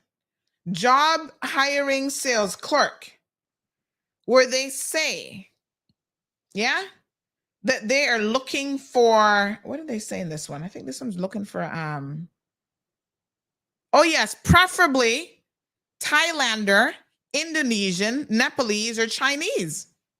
Why in the Cayman Islands do you need a Thailander, Indonesian, Nepalese, or Chinese to work as a sales clerk? This is the Cayman Islands. Here's another one. Seeking Filipino, they couldn't even spell it right, but okay. Turkish Tyler. Why? Because a Jamaican Tyler can't get the job done?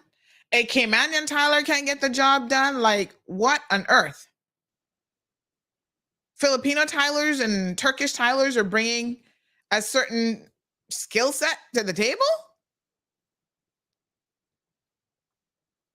Hardworking Filipino Tyler with over 3 years experience. Must have experience with, what did it say? Wood lock plank tiles. If not, willing to learn. So they're willing to teach you, but you got to be Filipino or Turkish. Seriously.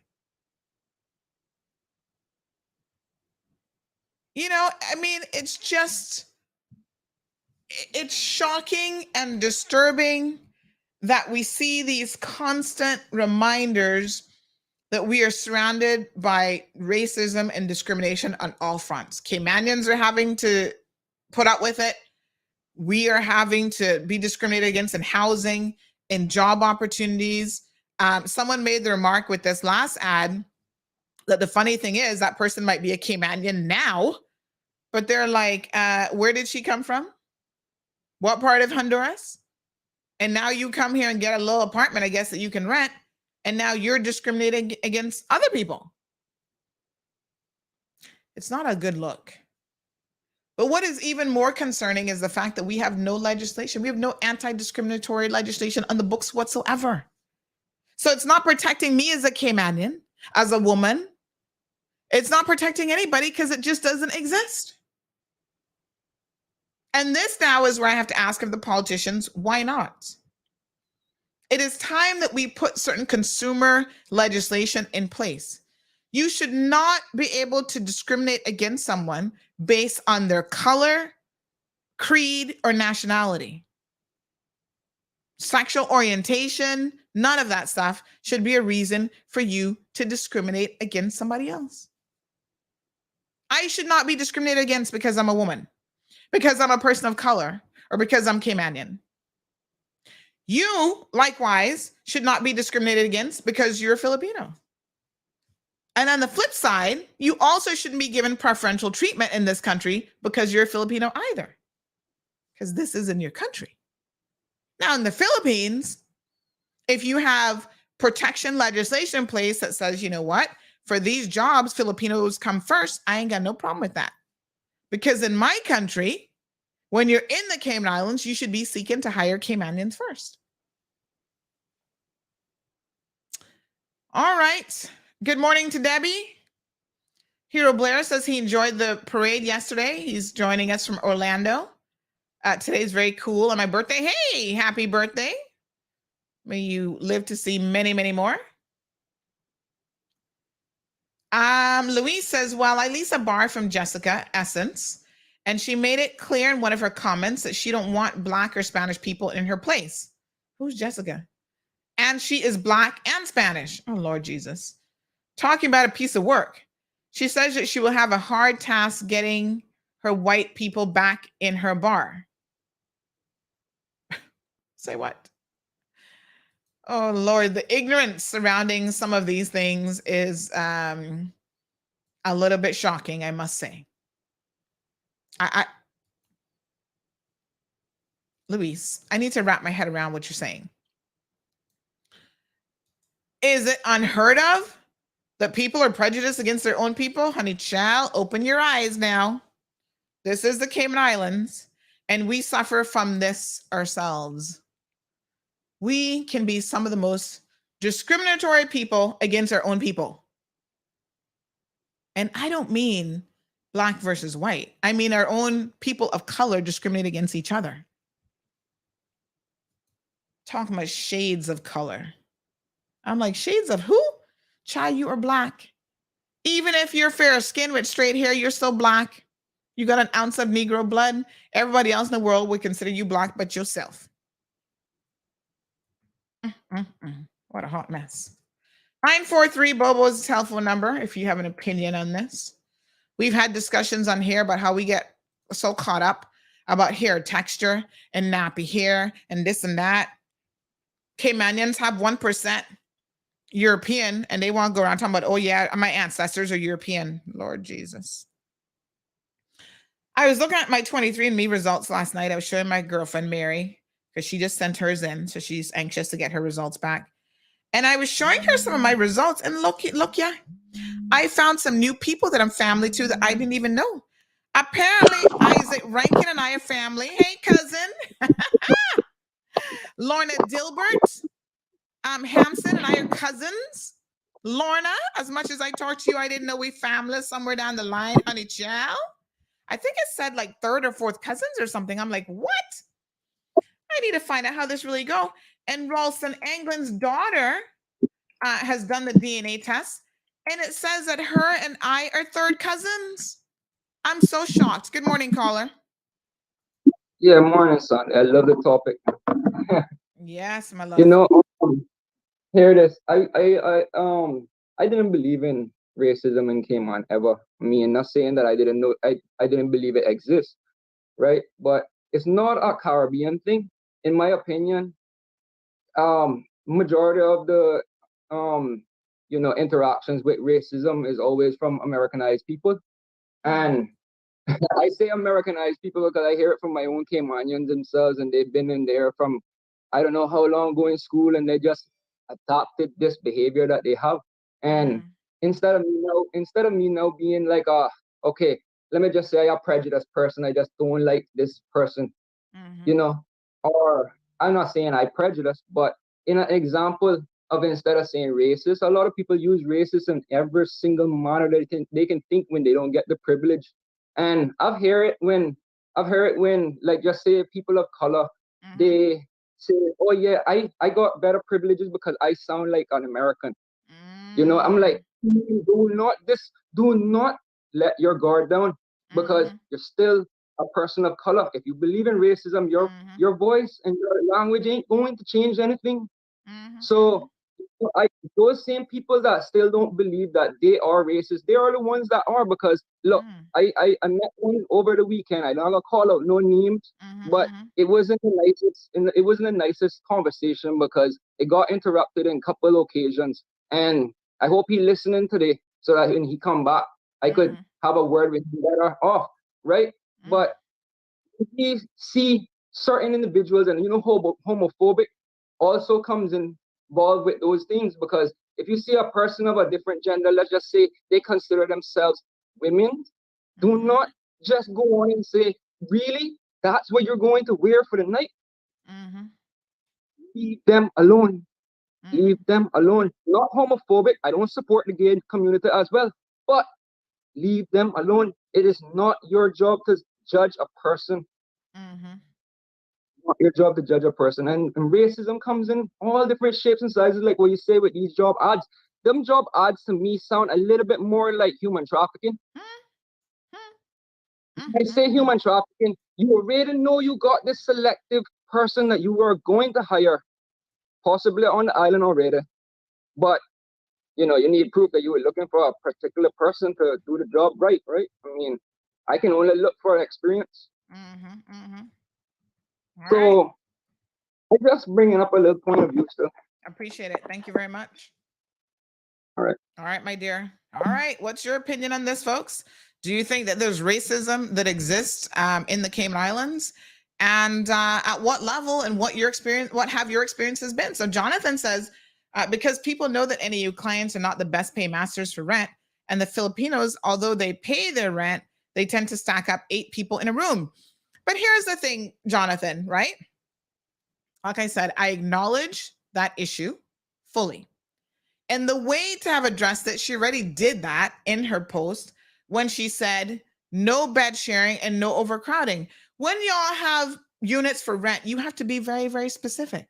If I'm renting you this room, only maybe you, and if you got a boyfriend or a girlfriend or whatever, one other person can share a room. Just put that in your contract, and that addresses the behavior. Now, stick a pin. Remember when we were talking about the Cuban people and y'all were all up in arms about, oh my God, Sandy's xenophobic and this, that, and the other thing. And I said, listen to me very, very carefully. Focus on the behavior that I'm addressing, the behavior of begging. And I could go back and demonstrate through my own posts for years how I have been talking about this issue of begging in our community for a long time. And I don't care if the beggar is Canadian, Caymanian, or Cuban. It just so happened that in the particular instance, a particular example that I was giving, it happened to have been Cuban nationals on our streets begging. And so y'all ran with that, like, oh, she's only addressing this because they're Cubans. You are ill-informed. You're misinformed, and you don't have a clue. By the way, shout out to Klein Glidden. Apparently, he's also a cousin. I'm discovering all these cousins in West Bay, honey child.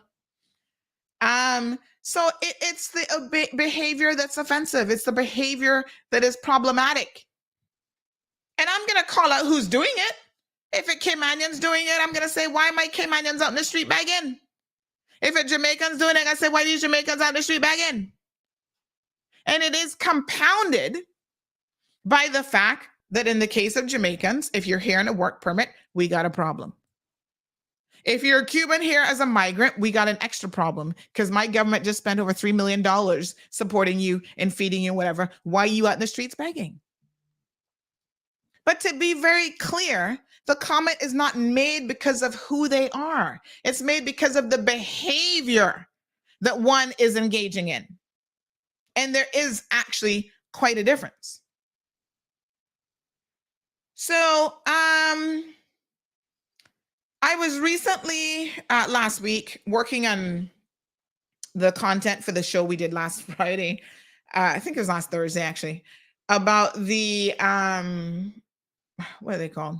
The DPP's office and these latest trumped up charges, right? And so I was trying to find all of the different cases over the years, going back to 2009, where they've been trying to get me. Like somebody wants me to go to prison. Somebody was saying that to me. I said, they just want to put you in jail, Sandy. And I said, poor them, honey child. This is not built for prison life. Y'all look at me and come again. I'm not built for prison. And I do my best to stay out of prison, but some of y'all really be trying my patience. And I came across, interestingly enough, when I was doing my search, I had to search other media houses because CMR obviously wasn't around then. And I came across a bunch of different things. And one of the interesting things that I came across, I think it was actually the Compass, where I talked about this begging mentality. And I was like, oh my God, I submitted something to the Compass about this. I don't even remember. But apparently I had. And I was talking about, I'm trying to see if I can find it now, about, how we're becoming a begging culture. And this was years ago. I'm trying to see if I can find it. Okay, tougher sentence for sex offenders. Y'all know I've been talking about that forever.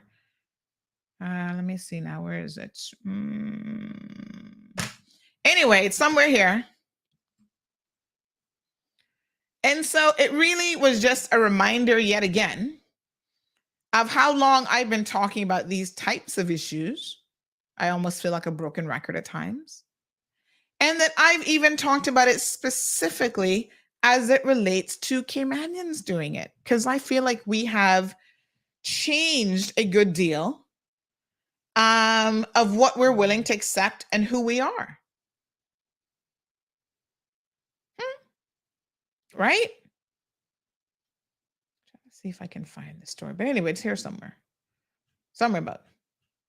There's quite a few. When I search my name, I'm like, oh, I submitted that. Really? Okay. Yeah. So this is nothing new.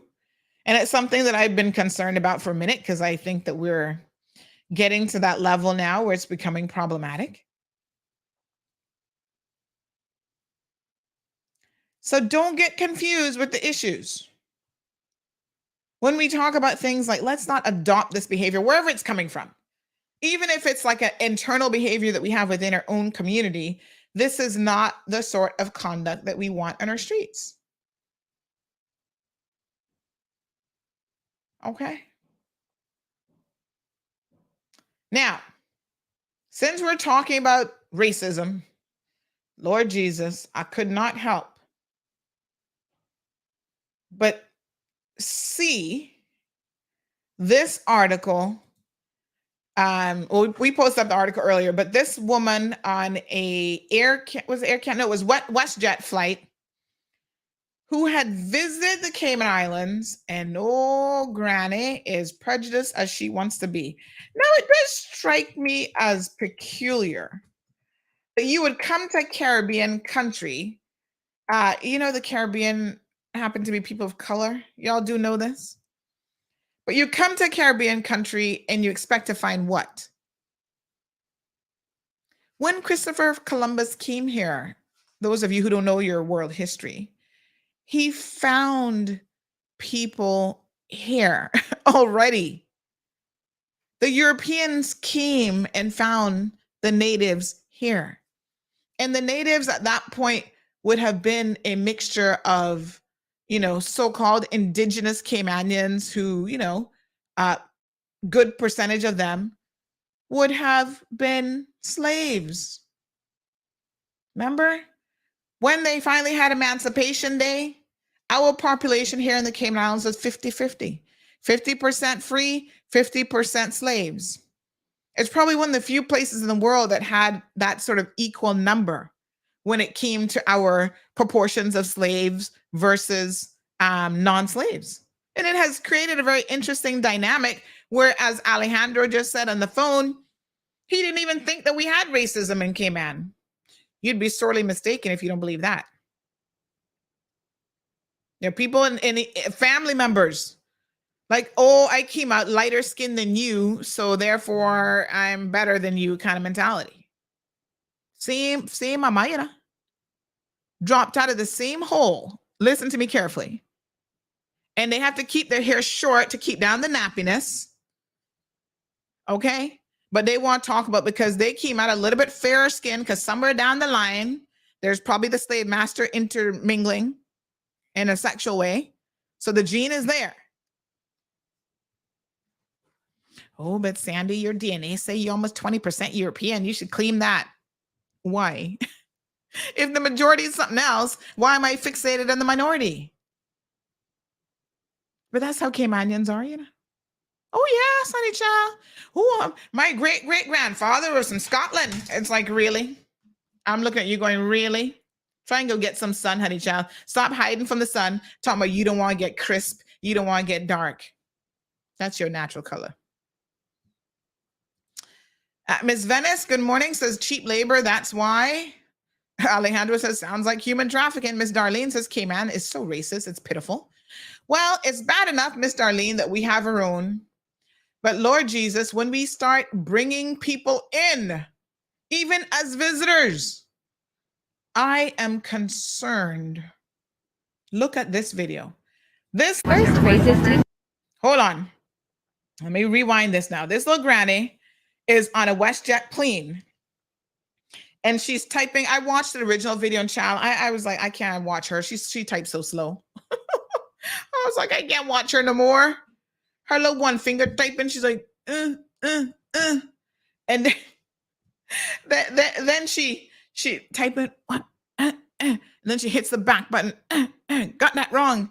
I was like, Granny, hurry up and type your racist message so we can see exactly what you're trying to say.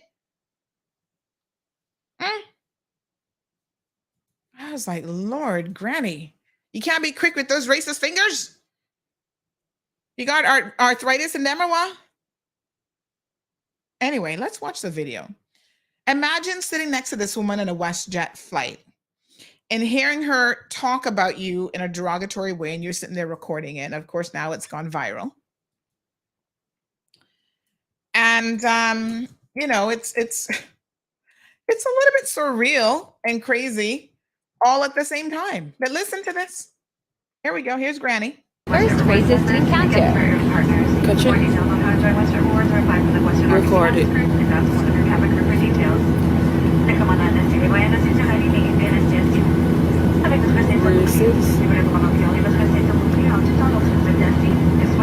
So let me read what she's typing for our radio listeners, because of course they're not seeing the video. It says, "We are off. I'm looking out the window. Other two seats are taken by two very large, dolled up black ladies, one whom is extremely hostile." She couldn't have been that scared, honey chill. She makes Serena Williams look like Twiggy. Lord Jehovah, no sir. I am very pleasant just to annoy her. Imagine.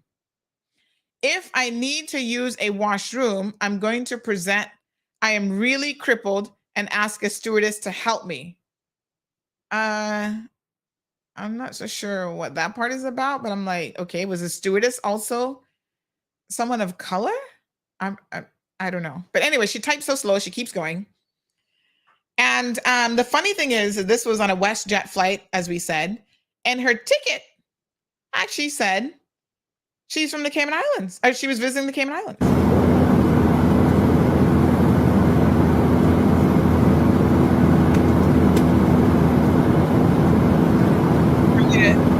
Because Granny's still typing slow, honey chow. Morning, Delcy. Sandra says all this comes down to our government and immigration to deny these work permits. Maybe it even starts before then, Sandra. Maybe it comes down to people who are taking out the work permits in the first place, which are Caymanians. I'm just saying. Government not randomly applying work permits or approving work permits when nobody's applying for them. It is your own Caymanian people who are putting in those work permits. So maybe you don't really need to talk to government, but you need to talk to them first. Good morning, Paul. Says Sandra, shocking that they're allowed to advertise in media like that. Won't be allowed in Bermuda, even though behind the scenes there is racism. Yeah, I mean, it's crazy. But again, when there are no laws in place to govern any of this, what do you expect? Al, good morning. He says, welcome to the Cayman Islands. This is old stuff. Might be old stuff, honey child, but it's still very much alive and kicking. Toby says we have a lot of colorism on island, which is sad. Mm-hmm. Like I said, even within families, you hear people fighting over, I'm fairer skinned than you and this, that, and the next thing. Miss Sue says other countries not allowed to advertise unless it's their own people. What do you mean? You can discriminate against your own people? So a Filipino could say, I don't want any Filipinos? I'm not so sure that makes entirely any good sense, but anyway. Luis agrees with the caller. Melanie, good morning, says Filipinos, you can pay them anything. They also even work for $4 an hour and don't talk up for their rights. But the Caymanian, Jamaican, and other nationalities are going to talk for their rights. A lot of employers look to employ dumb people that are afraid to speak up. Melanie, I would not call these people dumb. I think that a lot of them are very, as you say, afraid to speak up. They're very complacent individuals, but that doesn't mean that you're dumb. Good morning, caller. Good morning, Sandy. How are you? I'm good. Happy Tuesday. Yeah. Yes, sir. Right. Happy Tuesday. You practicing on braiding your hair, right? You practicing on braiding hair, so when you go up to the place, you can practice on braiding hair. No. No. You gotta practice braiding. And I'll tell you something. No. Hear you now, honey. I'm gonna be the top B in there. Hello, they're gonna be braiding my hair, not the other way around. Okay. So you're gonna be Andreas. You're gonna call you Andreas Tate. Andreas Tate. Who's Not that? Andrew Tate. Andrew Tate. Who's Andrew Tate? Andrew Tate. You don't heard about Andrew Tate, the top G? Yes, Tate. So you're gonna be Andreas Tate. Yes, somebody got to braid my hair, honey child. I don't braid hair. It looked like everybody's trying to come after you. You need to play that song when you open up now. It's like bad girls. What are you gonna do? What are you gonna do when EPP comes for you? Oh my Lord.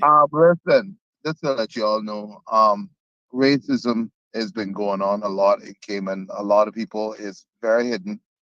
If you look at some certain restaurants when you go to, kind of pay attention to the service that you get compared to what other people will get.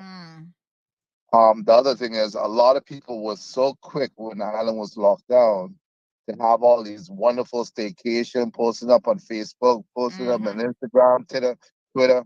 Where's the pictures now at the Kipton and all these other hotels? All right. And the reason why, and as soon as the island opened, the rates went up, skyrocket. They didn't even have staycations anymore.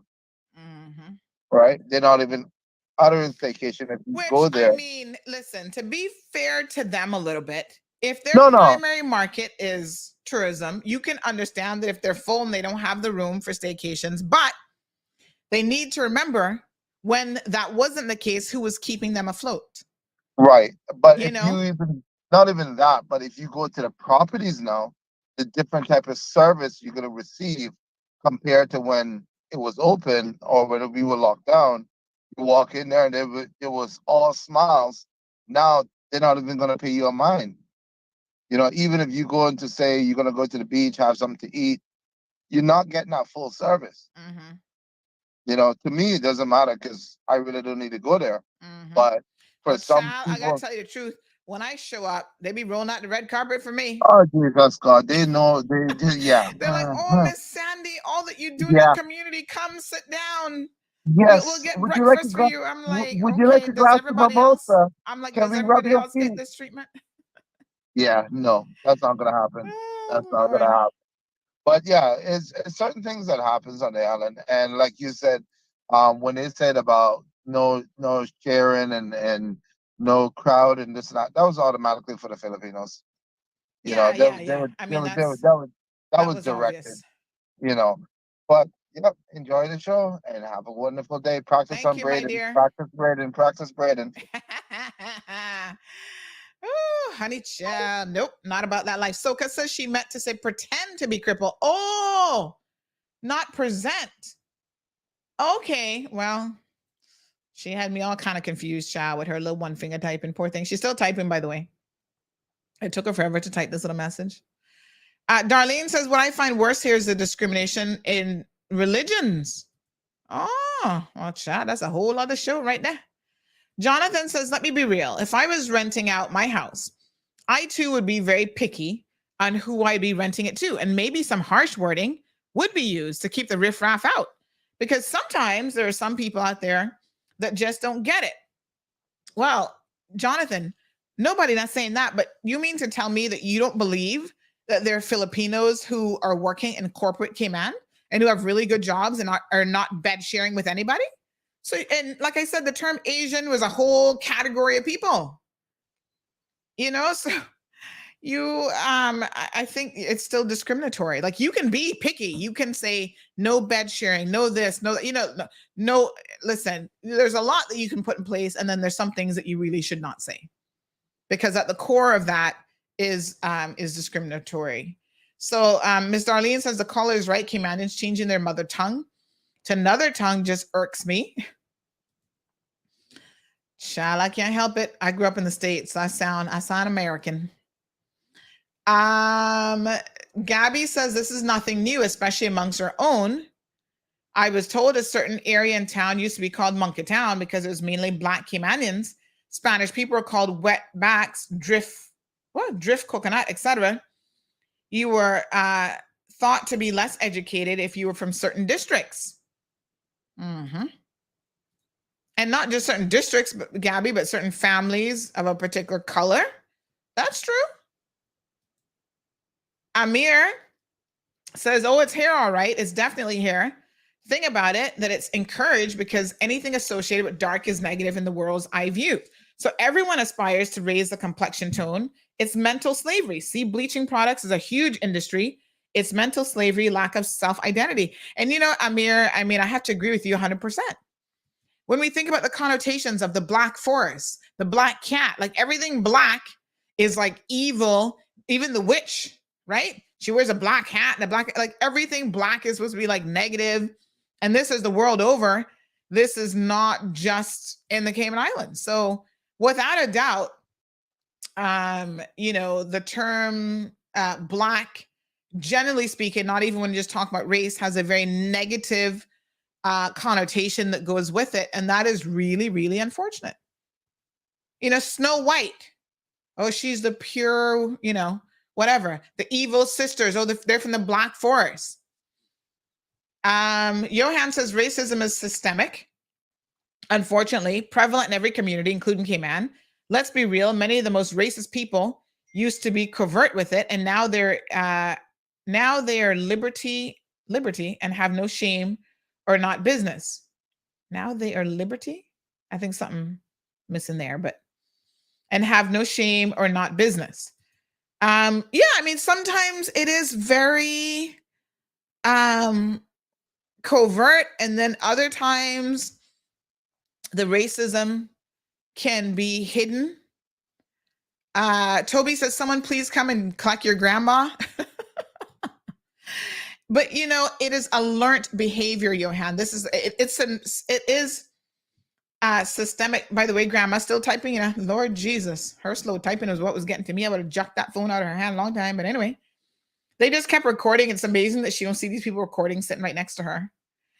But it is learned behavior. We learn to dislike people based on how we're raised, and we're learned to sometimes even dislike ourselves because of the color of our skin. And somebody told you that Black is not beautiful, and it's really, really sad. And to Amir's point, the bleaching industry is the strongest.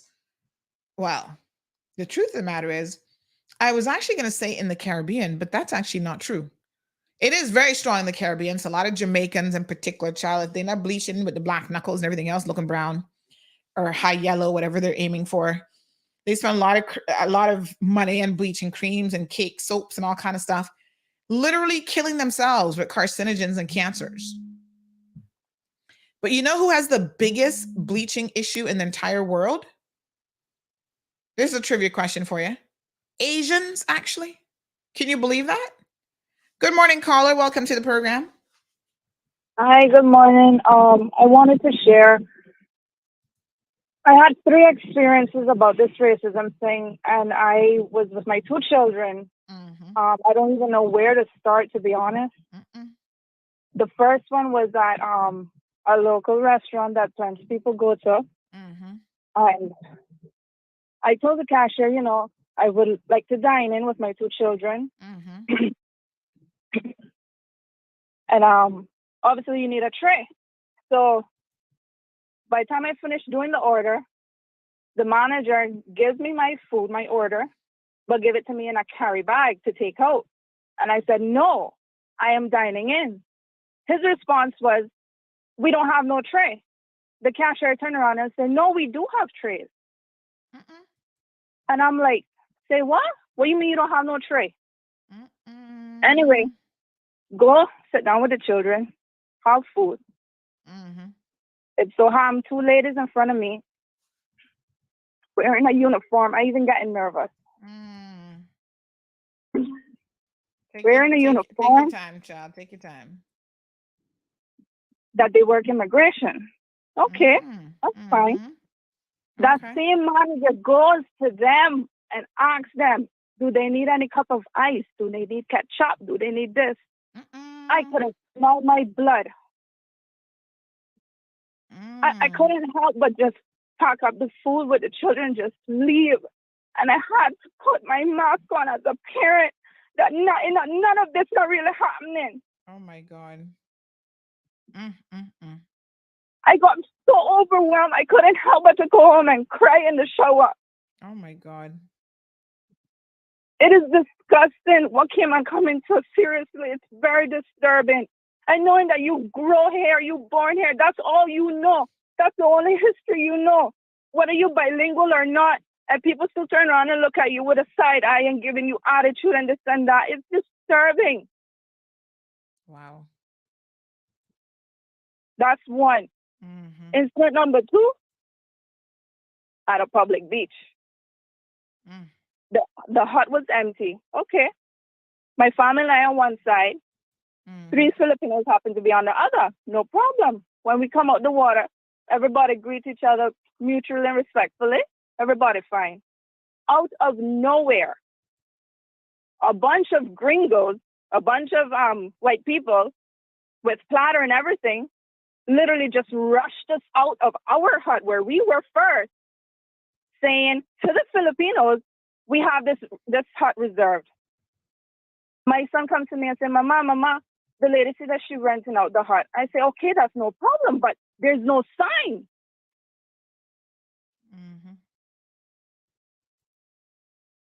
Have to have a sign. Everybody, regardless who you is, you have to have a sign to say, okay, this person gonna have this thing rented out, so you have to leave at a certain time, right or wrong. I mean, if there's a booking system, you should know for sure, because anybody can claim that they booked it. Yeah, she didn't have nothing, but because they're white, they have all the privilege. I couldn't help but to walk away very disappointed. Very disappointed. But anyway, that's all I have to say. I appreciate it, my dear. Thank you so much. Wow. Bye. People asking for this caller to actually name and shame the restaurant. Obviously she didn't, which I thought was interesting. But wow. You can hear how emotional she got. That's so sad. Honey child, it wouldn't be me crying over that, though. I got to tell you the truth. My inner beast would come out and I'd drop some proper words on people.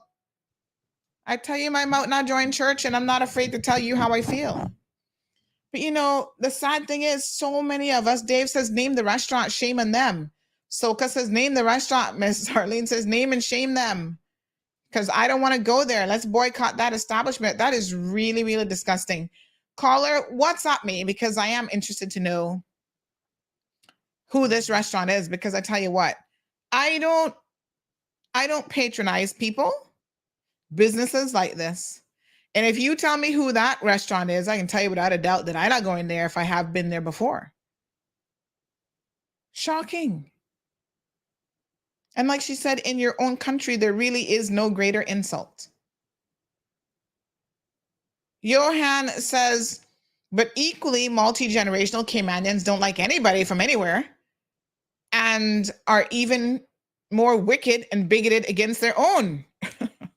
Lord Jesus, we need some love around the place. The Caymanian pigmentocracy is very real. Johan continues. Miss Lucille says she's born Jamaican and also raised among some of my own people. I put me in court for it. I was watching yesterday's program. It was lovely to see some of the old folks, especially Mr. Wood and his wheelchair. I'm not much better than him.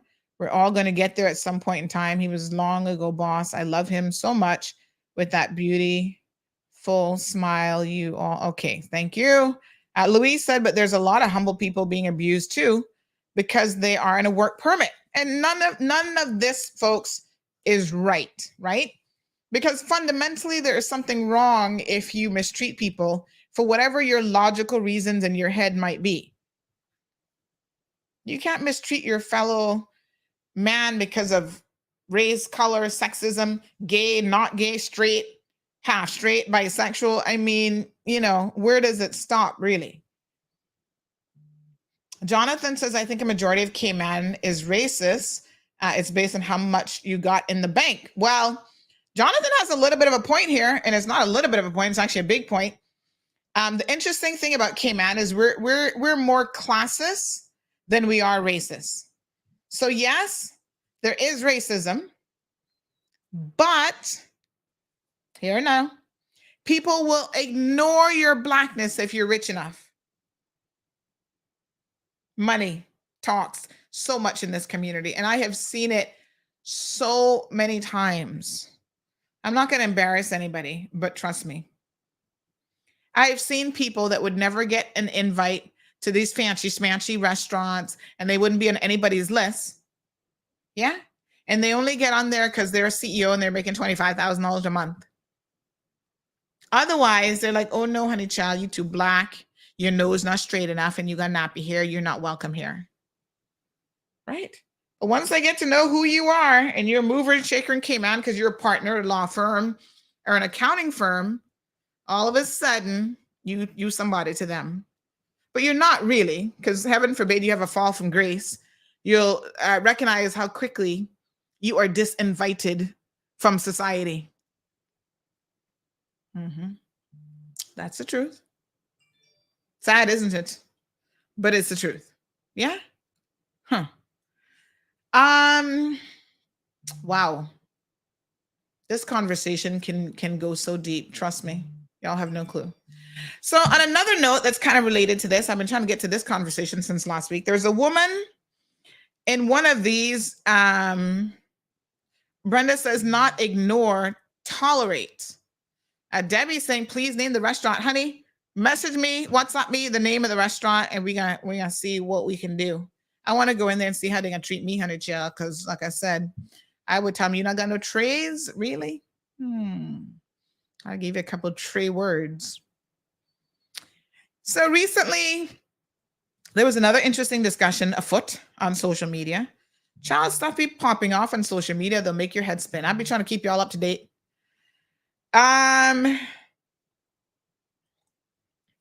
So there's this group called I Love Cayman or something. And oh God, oh, these people. This is that thing of other people who don't know your culture wanting to think that they know everything about the Cayman Islands. Johnny, come lately. Some of them just visiting here, but yet they're the resident experts. And nothing gets under my skin more. You don't take the time to learn your own friggin' history in the United States of America, but you want to come here and tell us a thing or two? It's like, honey child, please go take several seats because you're showing your real ignorance. So this group called I Love the Cayman Islands, normally it's a lot of positive things. But this guy, Andrew Chung, posted that he was looking for Caymanian food. So hold on now. Good morning, caller. Welcome to the program. Yes, ma'am. Just one quick little tidbit from my friend in South Sound. I'm 99 years old, and they were very well settled when I came to knowledge. I used to be in South Sound, Miami. She was telling me, just listening to you, that several Christmases ago, couple Christmases ago, they're on their beach and they decorated outside. They had like a fallen, we call it Christmas tree. Let's call it Weeping Willow Casarena. And they used to decorate, and so on and so forth. So some people were on the beach and their brother-in-law went, and they were kind of like messing with their little decoration and stuff like that. So, he went down to ask them if this is appropriate. And they asked him who he is and if anybody lives in the house. And I mean, very insulting, like in order to demean him. But really, he black, but he not a Caymanian. So I'm only saying I figure that he didn't take to that too kindly. And the lady was talking about on the public beach. I'm assuming she was talking about on the public beach. But public beaches is them people private beach, and they got more than one piece of spot up there. Yeah, so they not up to the high water mark is open to the public, and you have right of access ways that people are fighting to preserve them that should be preserved. Yeah, and these but what I'm saying is these people really have no manners. But I can blame it on the government. They all come in and motor clean now. Well, I'm gonna blame it on the people of this country, because let me tell you something. I just had a person comment here and say it seems like Duppe always knew who to frighten, because that wouldn't. She said these instances always happen to the wrong people. My mouth, not for me. They were going to prove that hut was reserved. Otherwise, they were going to take a back seat. Sometimes, and I know it's difficult. Everybody has a different personality. Some of us are not in your face kind of people. in whatever. And even myself, sometimes you get caught off guard by these fools and you don't know how to react in the moment when you should Because what they do is so extreme I and know. unnecessary. Right. And you're so shocked when you should be popping off on them. You're like, oh my God, what? But honey child, you got to start practicing these things in your head a little bit more so you're ready for them when they come your direction. Thank you. And you tell them, not today, Bobo. Who the hell you talking to? I ask them, excuse me, what country are we in? I left the United States of America. Remind me, where are we right now?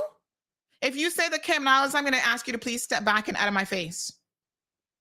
But you see, the problem is people don't have any support. Because I've seen instances where the security guards, which not Caymanians anyway, no, miss, you got to come off the beach. You got to do this, you got to do that. And I was like, not today. It not happening. I can call the police, and the ignorant police, they show up, and 99% of not Caymanians either. So then you feel like you have no support.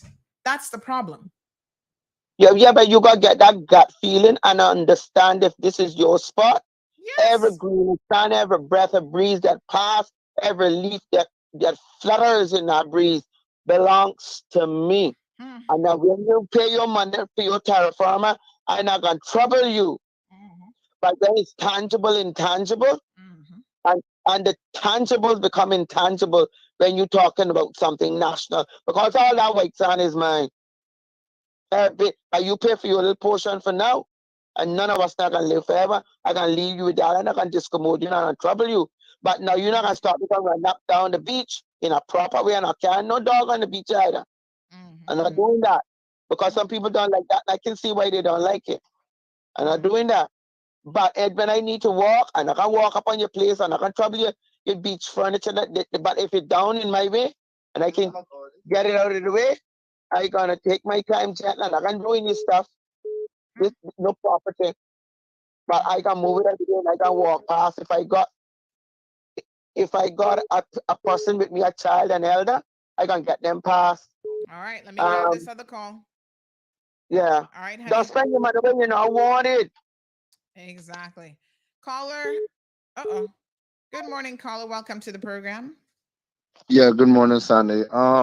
What that caller was saying is right. You ever notice that if I should say a person of color, a native Caymanian, walks on the beach with a dog, they're telling you that you have to have a dog tied on a leash, muzzle, and all of that stuff, right? But you could go down on the beach and see other nationalities running up on a dog, run up and down on the beach with a dog on leash, no muzzle, and it's fine. Right? Remember several years ago, you had certain people from town that used to ride their horses on the beach, which was kind of a good thing. You could kind of see the natives riding their horse on the beach. They had to tell them to stop it because it did not look good in front of the condos. Right? And that's one of the things that eventually everybody's getting pushed back. They could try to keep the beach as much as they want, the little beach that we have left, right? Because as you can see, everything is being taken away from them. So now they run into government to try to beg government to get the beach back. When all the Caymanians were telling them not to build that close to the beach years ago. But there's a lot of times that when you have locals go to the beach, and I urge the locals that if they go to the beach and they get this, instead of them, because when you talk back to them, like a certain person from BT had called somebody a driftwood, and that was held to pay for that one, is to do what normal people would follow what Americans do, pick up the phone and start recording a conversation and what they say to you, and you see how quick to be quiet. So what, instead of you getting in confrontation and have people to look at you and go, oh, well, see, exactly, that's a Caymanian, that's how, this is not being Caymanian kind. Just smile, take up your phone, and start recording it and say, excuse me, continue. Just like how that lady did, the one that was dumping the garbage, she started recording the conversation. And all of a sudden, that's how she won her thing. Let's record the conversation. And like you were saying, and I had to sit back and think about it. Anything they say, anything black, is not a good. You have a shadow that's black. You have accident black mark. You have Black Friday, which is that's still not good. And if you ever notice, and I want you to look at this, look at your stepladder in your house. You ever notice the caution man on the stepladder that's falling off the stepladder is black, but the person that's going up on it correctly is white? I don't think my ladder got either one, to be honest. But So my ladder your might not be answer, regulation. I don't know. My ladder, well, like, he's going on. if you fall, you can bust your behind. So good luck. No, but I mean those big step ladders. If anyone ever noticed those big step ladders, the one that you use industrial, when you're going up on it, it's dark, and even the crosswalk, it tells you the person that's crossing the crosswalk is painted in white, and the one that said "Do not cross" is in black. And that's why I kind of figured that out. So if you ever notice that, it's right there in your face. But go to any one of Home Depot stores and look at the big step ladders, and the one that's going up correctly is white, and the one that's busting his ass is black. Think about it. Just Google it and look at it and see it. But anyways, it's a good topic today. And like I tell a lot of people out there, if they come across stuff like that, just record it. And you cannot say he say, she say, just record it. Smile and record it and say what you just said to me. And just quietly record it and record it straight to their face. They do it to us, so do it back to them. Tit for tat and butter for fish. Have a good day. Yes, sir. Tit for tat and butter for fish. Y'all take that. All right. So look at this next one. We're gonna go a little bit into overtime. Damien said, "Ever heard of a monkey wrench?" Cara says, "Yep." Miss Darlene says, "You know, the more I listen to these stories and calls or messages, it boils my blood. Trust me." I really felt it with that caller just now, the previous caller who got very emotional. Al says, "You shouldn't be shocked by this behavior when it comes in your face. Just make sure you deal with it in real time when it happens. My fuse is short." Alejandro says, Caymanians need to start standing up to the problem. Dave, welcome to the conversation. Dave says Caymanians already lost Cayman. It's just a matter of time before the level of damage will affect the country significantly. History always repeats itself at the end of the day. Poverty and homelessness will be Cayman's new identity if the government don't wake up. I'm saying the people are the ones, Dave, who need to wake up. You know, we can't accept this type of behavior in our community. And I think when we start to speak out about it, when we say this is unacceptable, I not even finished this video yet with this granny woman because she typed in so friggin' slow. Her racist message took minutes of her life, look like half an hour of her life, which she don't look like she got too much left of it. She should be focused on something more positive in her little evil heart. Her heart is black. Speaking of black. I mean, seriously. But I mean, I get it, you know. I understand why people might get upset. And when you have children in front of you, the last thing you want to do is to act out in front of your children because you're trying to teach your children that this isn't how you do things in life. So I'm sure because she had her children there, it was an even more difficult situation. But everybody wants her to name the restaurant. I have someone here saying this is a problem with us Caymanians. Instead of calling the restaurant out, she's keeping silent so they continue to do it. WTF. They sent me a little thing that says, "Stop being a victim." The little guy from South Park. This is funny. That he's like the one that his whole head is like cut in half. That's his mouth. Says, "Stop being a victim, Jesus Christ. Stop being a victim." I can hear the little South Park voice now. Stop being a victim. Sometimes we do kind of become victims by choice. And honey, child, we gotta stand up and stop allowing people to victimize us. Sad, sad, sad situation. So look at this now. This is another hot mess. So this man posted the following on this I Love Cayman group. He says, oh, let me get to the right one. Sorry. Andrew says, looking for a hole-in-the-wall restaurant, food truck recommendations that locals frequent. We drove around the island on the first day to get oriented, stopped by Moritz Resort, as some have recommended, and looked at the menu, but didn't feel that place. Also stopped by the Big Tree Barbecue in Gun Bay, but after seeing the shipwreck heritage site, looks like lots of locals were stopping there. We weren't quite hungry enough at the time to try it out. Open to ideas and suggestions, will drive for good, authentic, and especially inexpensive food, staying near the golf course. Hashtag question, eat and drink, Cayman Islands, blah, blah, blah. So here's a guy, Andrew, who's saying, hey, I want an authentic experience. Well, here comes this idiot, Jennifer Napier, Valvo, jackass of the day. And she says, check in, but here's the thing. There is no official Cayman food. Just like there are no natives, and she puts official in quotes, Cayman food. Just like there are no natives in quotes, so to speak. There isn't a specific There isn't a specific culture. She puts that in quotes too. The Cayman Islands consists of people who moved from other areas, stayed, and brought their culture with them. The food will reflect that. Oh, Lord Jesus. Jennifer? Where's Jennifer from?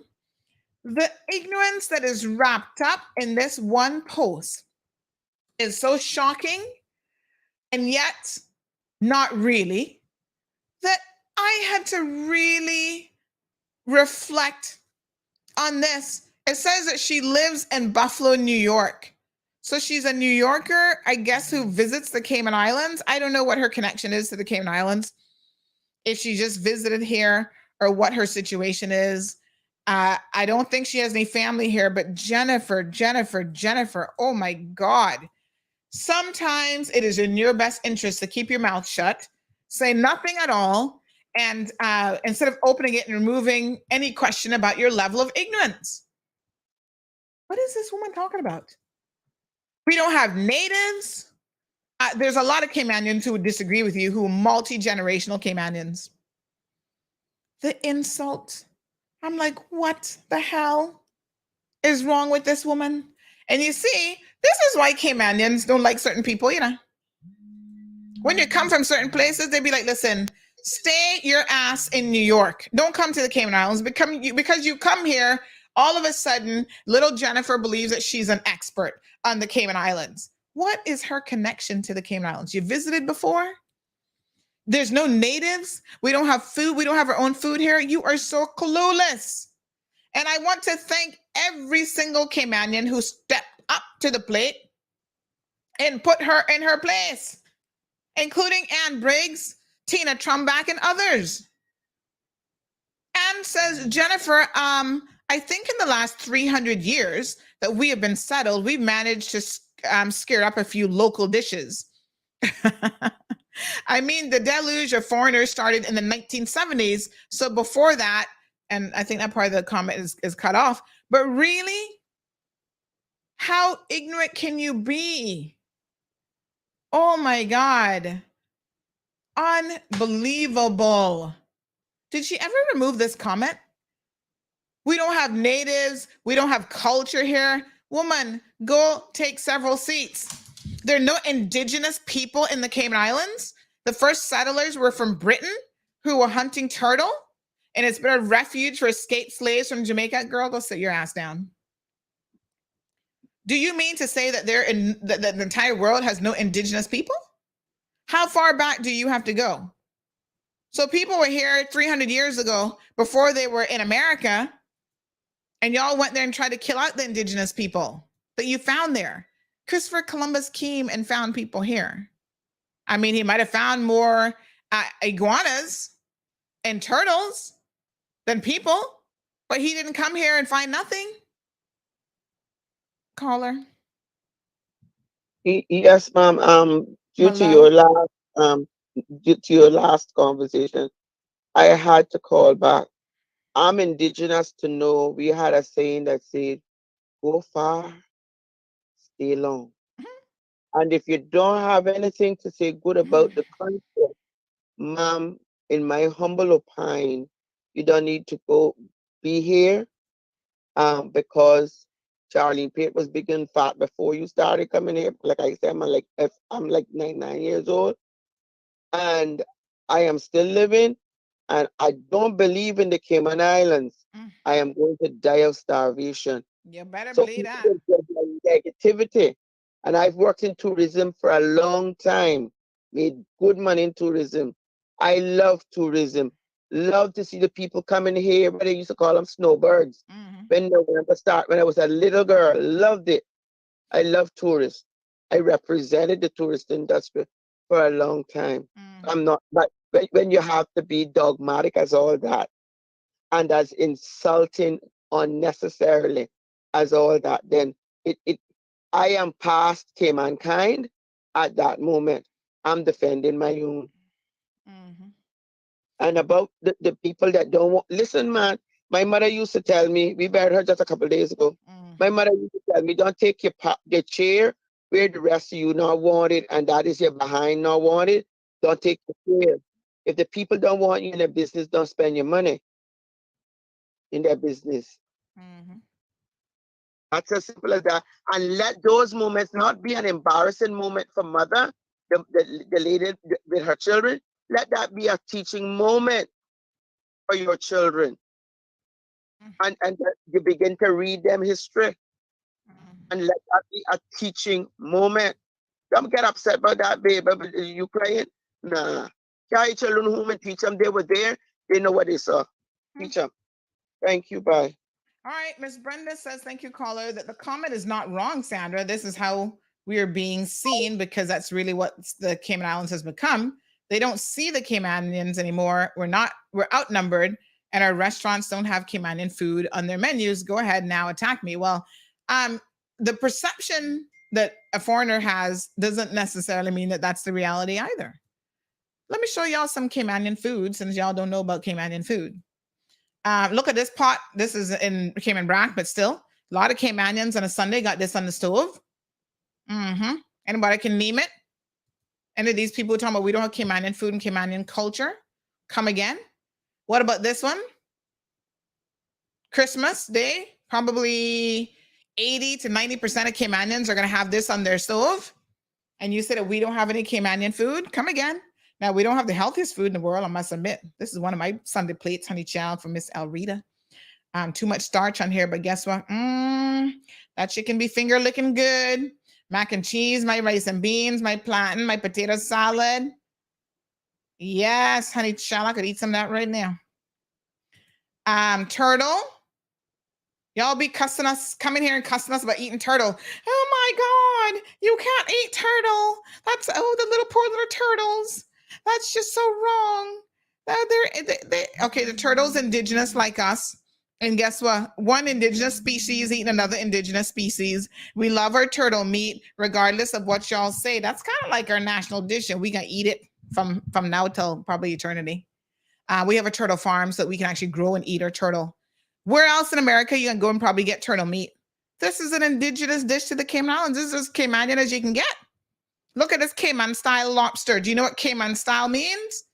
That's how it's cooked. It's a method of cooking it. So yes, lobsters all over the world, but we have a very unique way of cooking it.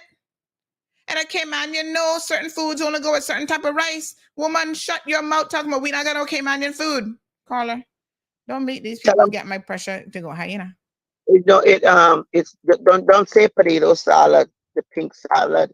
Then you explain to them what a pink salad is and how it is not done.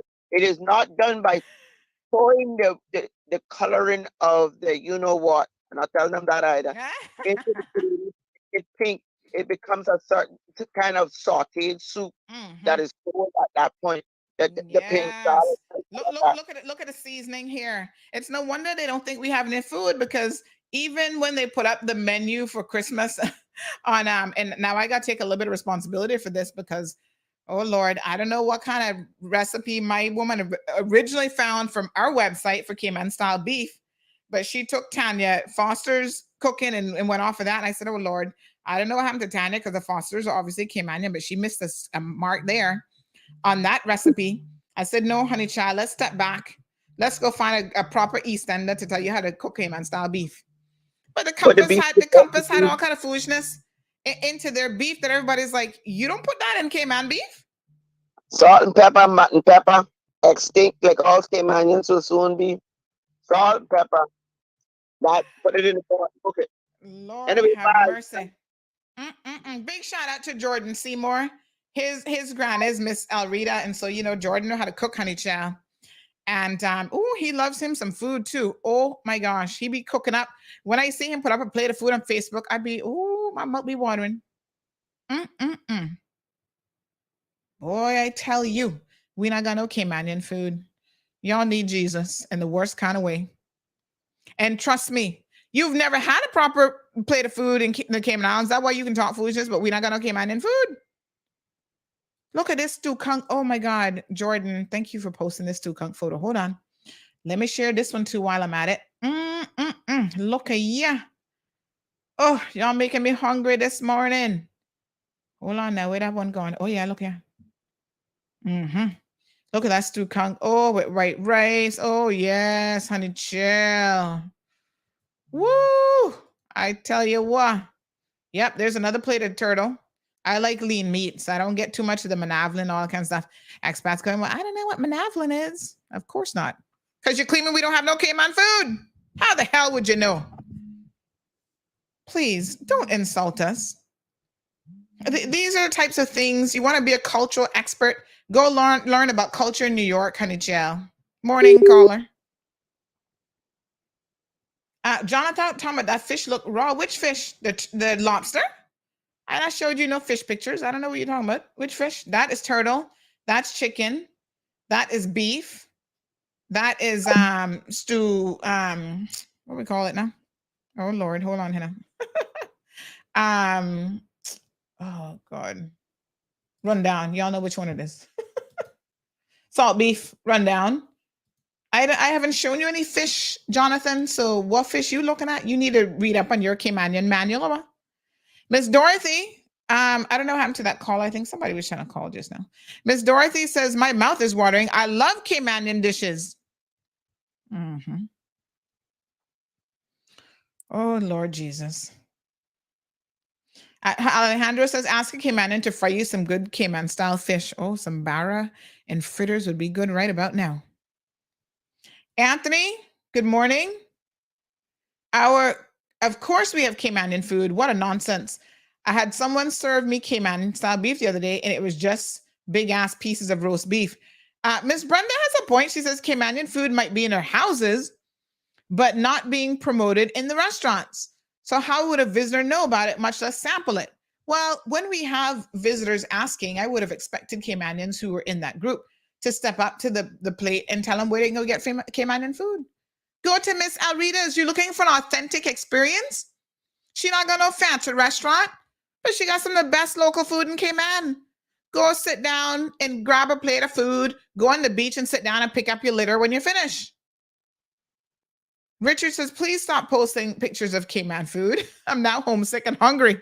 Can't find stew kunk anywhere in Texas. That's because it's Caymanian, honey child. That's why you can't find it in Texas. Look, yeah. Making myself hungry this morning, to be honest. Miss Vernita says, good morning to Charlene. Tell them how you cook too deliciously. On a people who like to put pimento in every dish. I can't take it. Pimento, she says they kill them with a pimento. What a mess. So this reminds me now about the fact that we're supposed to be starting a cooking show here on CMR, and it's not exclusive to Caymanian food because honestly, you can cook whatever you want when you invite me over. Somebody says Miss Alrita's, A-L-R-I-T. What's the spelling? Honey child, let me give you her number. Hold on here now. Now, I believe she cooks during the week. Normally, I only go on Sundays. I'll be trying to eat salads during the week now, chill. But it's Miss Alrita, E-L-R-I-T-A, Georgetowner, woman of the soil. Telephone number to order 945-3398. On a Sunday, place your orders early because by midday, the food finish. So you got to be calling her from like 9, 10 o'clock in the morning before you go to church and be like, Miss Alrita, what's on the menu today? She can tell you. Oh, God, I wonder if she got any lobster right now. Is it lobster season? Yeah, I could go for some nice Cayman-style lobster. Place your order early, and then you can come after church and collect it. Magdalene says, go to East End, Vivine or East End, back road. Yeah, there's one little guy there. I don't know what his name is. The one with the little eye patch. I forget what his name is now. But anyway, from East End. And he makes one conch soup. It's more like a conch chowder, but it is the best conch soup ever. Let me tell you. If you haven't tried it, and he's on the back road in East End on Sundays and then Fridays, and is he out on Saturdays? Friday night for sure. He's on the main road and he does jerk chicken and other stuff too. But child, I will drive to East End just for the soup. And let us not forget Lavana's Kitchen, located right in Georgetown, right in Windsor Park, does local food every single day. I am surprised this woman talking about we not really got no natives and we not got no local food, whatever. There are restaurants. It's not it's like, listen, you know, the fast food restaurants always get, they're on every corner kind of thing. So yes, you're not going to find, to Ms. Brenda's point, every corner with a local restaurant, but there's some that are out there, and in my estimation, they're actually plentiful. I mean, they're not extinct to the point where you'd be like, oh, local food doesn't exist. That's hogwash. Jameson had roast conch. Who's Jamian? Jimian. Is he in East End? That's the same one I'm talking about. Ms. Sue says, yes, some of the bars and restaurants all have Canadians working in them, play Canadian music, so definitely no Caymanian food. Doesn't feel like we're in the Caribbean. Jovian does best Barra. Listen, the East End fish place, local food. They mixes it up, but they got fish fry and proper. Oh man, she makes a really, really good fritter. Jamaicans want to call it fried dumpling or whatever the hell they want to call it. No, honey, it's a fritter. And they be so nice and fluffy and delicious. And she does local desserts. You can get your yam cake. Listen, every weekend, Miss Alrita does cassava cake, yam cake, some kind of heavy cake. Talking about we not got no local food. Woman, try and go sit your ass down. Magdalene says you got to have Caymanian friends to know these spots. Or you just have to be interested in learning, Like this man, he said he was driving around. He found a little place in East End. You saw where he said that, but they weren't hungry yet. You can drive around and find places off the beaten path. But don't try to be a cultural expert in Cayman and you still don't know what the hell you're talking about. Oh, Jamian, that's his name? I didn't even know his name. So he's the jerk chicken. And then he does that. That's the same one that does that soup I'm telling you about, because boy, that food be delicious. Super C's restaurant in West Bay. Thank you. Yes, name all the local restaurants in case what her name is again. Whatever her name is. Jennifer is listing this morning. Jennifer, the next time you visit the Cayman Islands, please expose yourself to some Caymanians or watch the show, and we will point you in the right direction on how to get to local food. How about that? Lord have mercy. Sabrina, good morning, says, I'm not blaming any tourists. The system, the industry owners, non-Caymanians do not try to promote the same country they are reaping from. Calvin says the Explore Cayman is the guide to restaurants, but Caymanian menus are not advertised. Caribbean food is not Caymanian. And let's be fair, we are adopting a lot of things as well. So, we have ackee and saltfish and whatever. That's a Jamaican dish. I think that's their national dish. And because over 50% of the population is Jamaican, over the years, we have adopted it. So we adopt certain elements. There are Caymanians that are Caymanian Hondurans. They're Caymanian Jamaicans. They're Caymanian, So they mix the flavoring and they mix things up a little bit. But there are foods that are traditionally considered Caymanian dishes. Jeff Pucci says, don't forget Oz's in Bodden Town. Best fried fish. Thank you, Jeff. You can do steamed fish. You can do roast fish. They do roast skunk. All kind of stuff on the menu. Ms. Brenda says, why shouldn't it be promoted by tourism sector in their marketing tools? If I could answer that for you. Country and Western, they still doing local food. I know they had gotten new owners. So I wasn't sure what was going on there, but somebody tells me they do a really good turtle. But like I said, I'm a little bit picky about my turtle. I don't like the parts.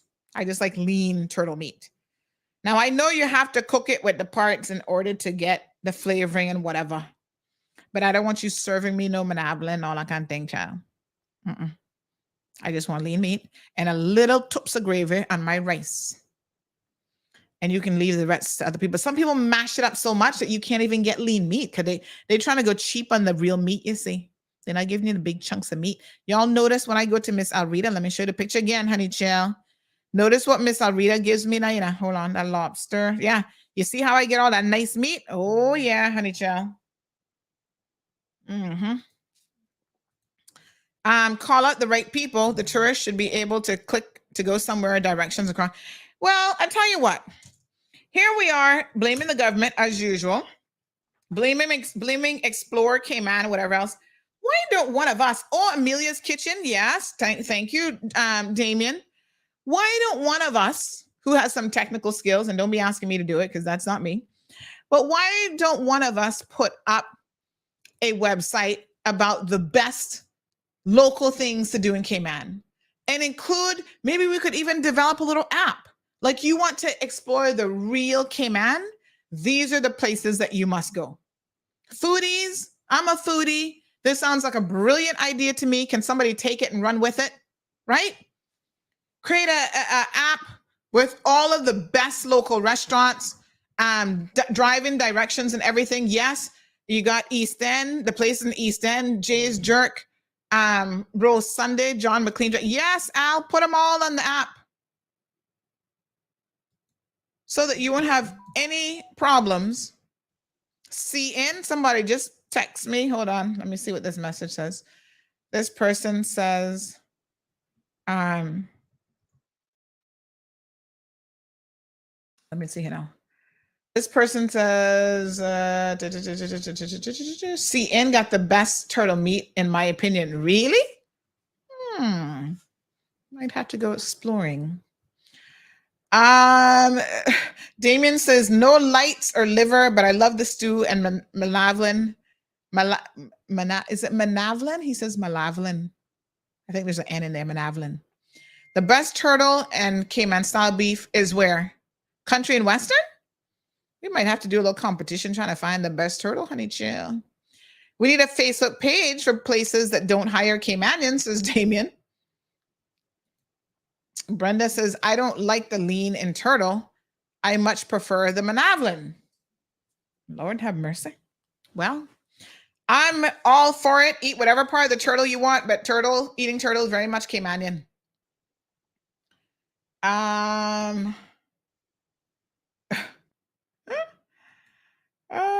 They should advise it on the waterfront. Advertise it. Well, if we want our tourists to have a more of an authentic experience and actually see Caymanians and interact with Caymanians, we all, I think, could step up to the plate just a tops, including tourism.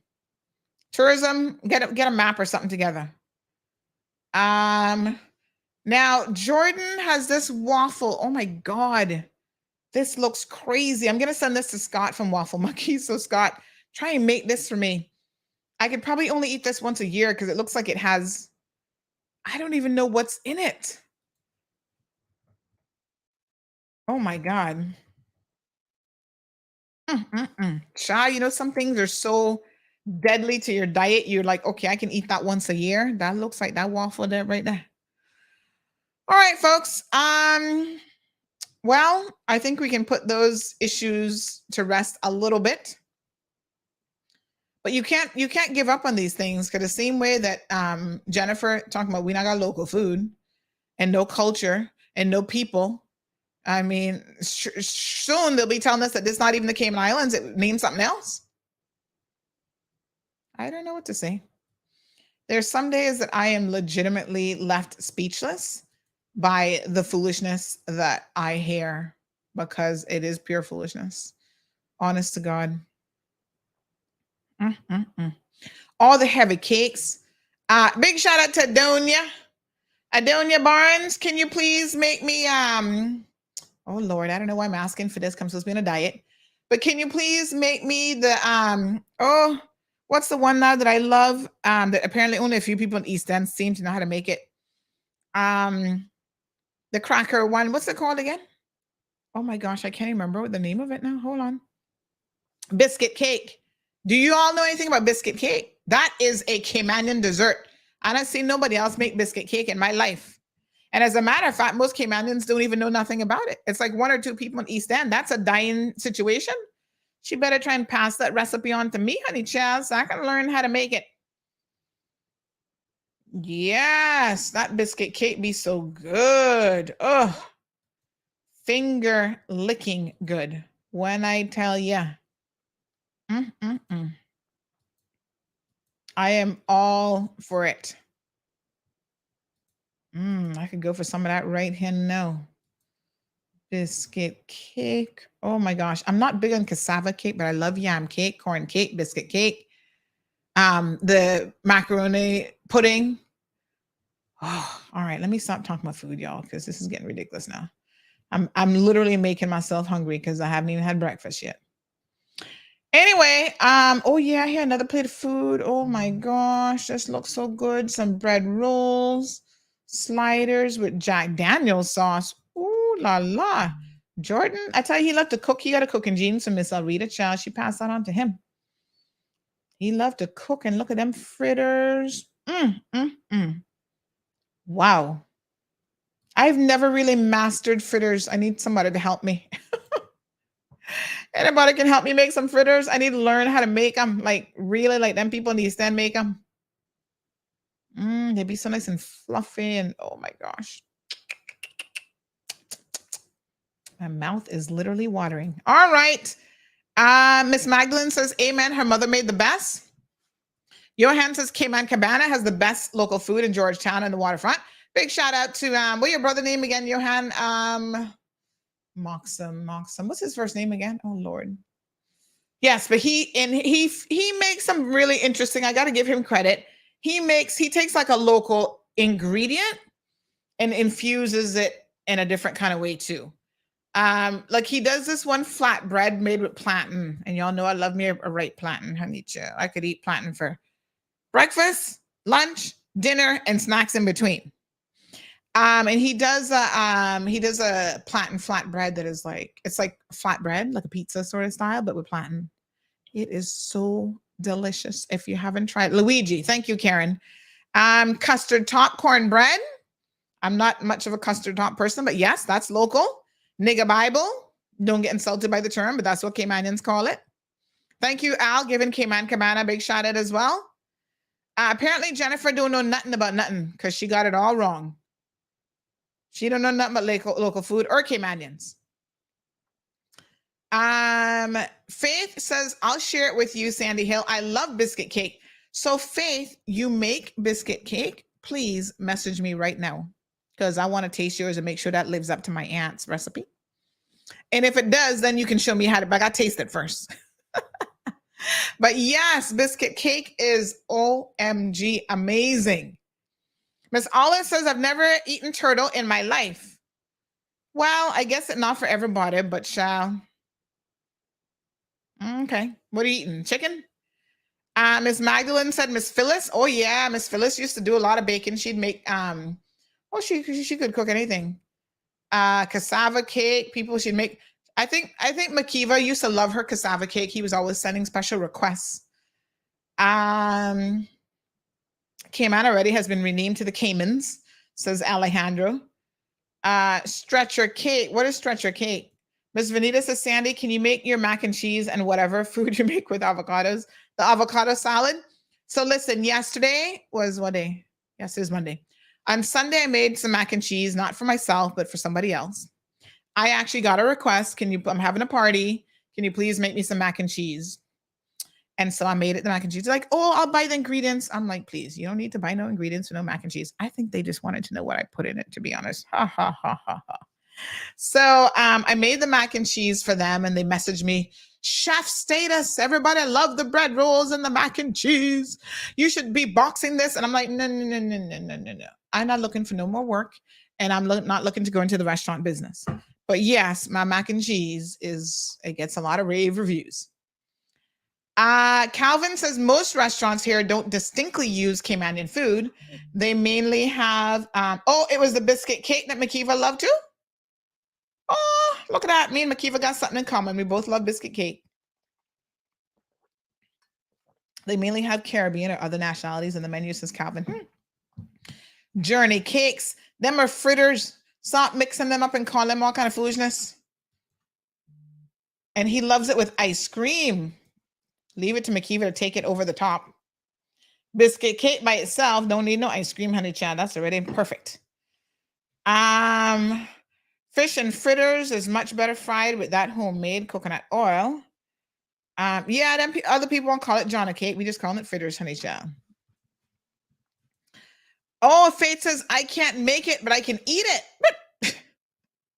Faith, I'm looking for somebody to make me some. Adonia, you've been put on notice. Miss Brenda says, ask your Aunt Adonia. And she says, no, Johnny cake was Johnny cake. You see, this is what I'm telling you now. Y'all confusing yourself, Johnny cake, not no fritters. So this is why, in order to preserve our culture, we need these old time people to start cooking some more and showing us these recipes. Because honest to God, we, including myself, don't know some of these recipes, and it's going to be Jennifer's comments will soon be true. We will soon have no culture left. We will soon have no Cayman food left because all the people who can cook it dying out. So that's why I take off my hats to people who really love to get in the kitchen and really love their Caymanian dishes, like the proper way of making it. Yes, some McKeeva, he might have to lay off the biscuit cake now because he having heart palpitations or something. I was beginning to wonder if this was a situation of were those people going to be contacting him? So somebody says Good Eats has an app and promotes local and other restaurants on Instagram.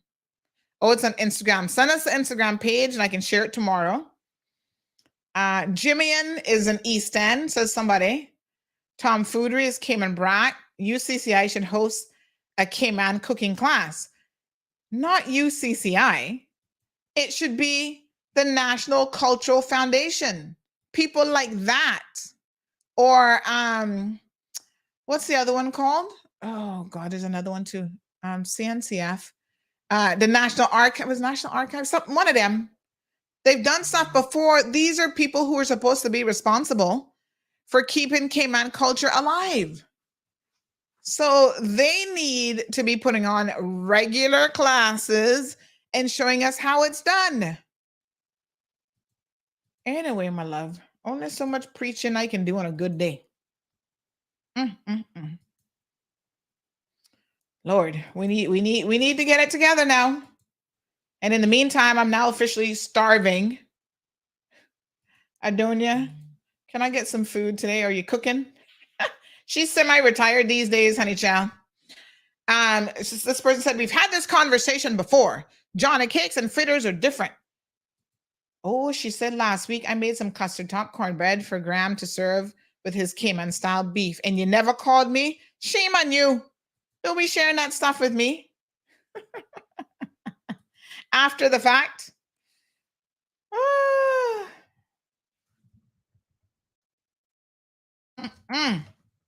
You know, I don't really eat custard pop, so that's okay. All right, folks. Very good. So we'll have to continue encouraging people to learn about locals and about local food and local people. I understand. Jeff mentions Mr. Alvin, very, very popular and known for cooking local food as well. Miss Brenda's sending some well wishes to Mr. Bush. Apparently he's already at the hospital, so I don't know if it was just stress. Somebody did share that he was out at Bananas for his birthday, so maybe he should have stayed home. I don't know. I'm just saying. Oh, I almost forgot this racist woman still overhead typing. Sure, no, when I'm not like a twig. The fuck? This looks like Oh man, take the seatbelt sign.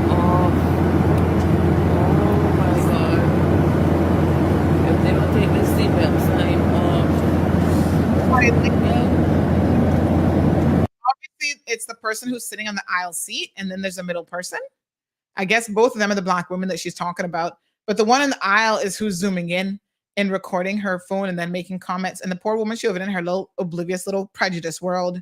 Still one finger typing and clueless. And this woman's like, what the frig? I look like Twiggy.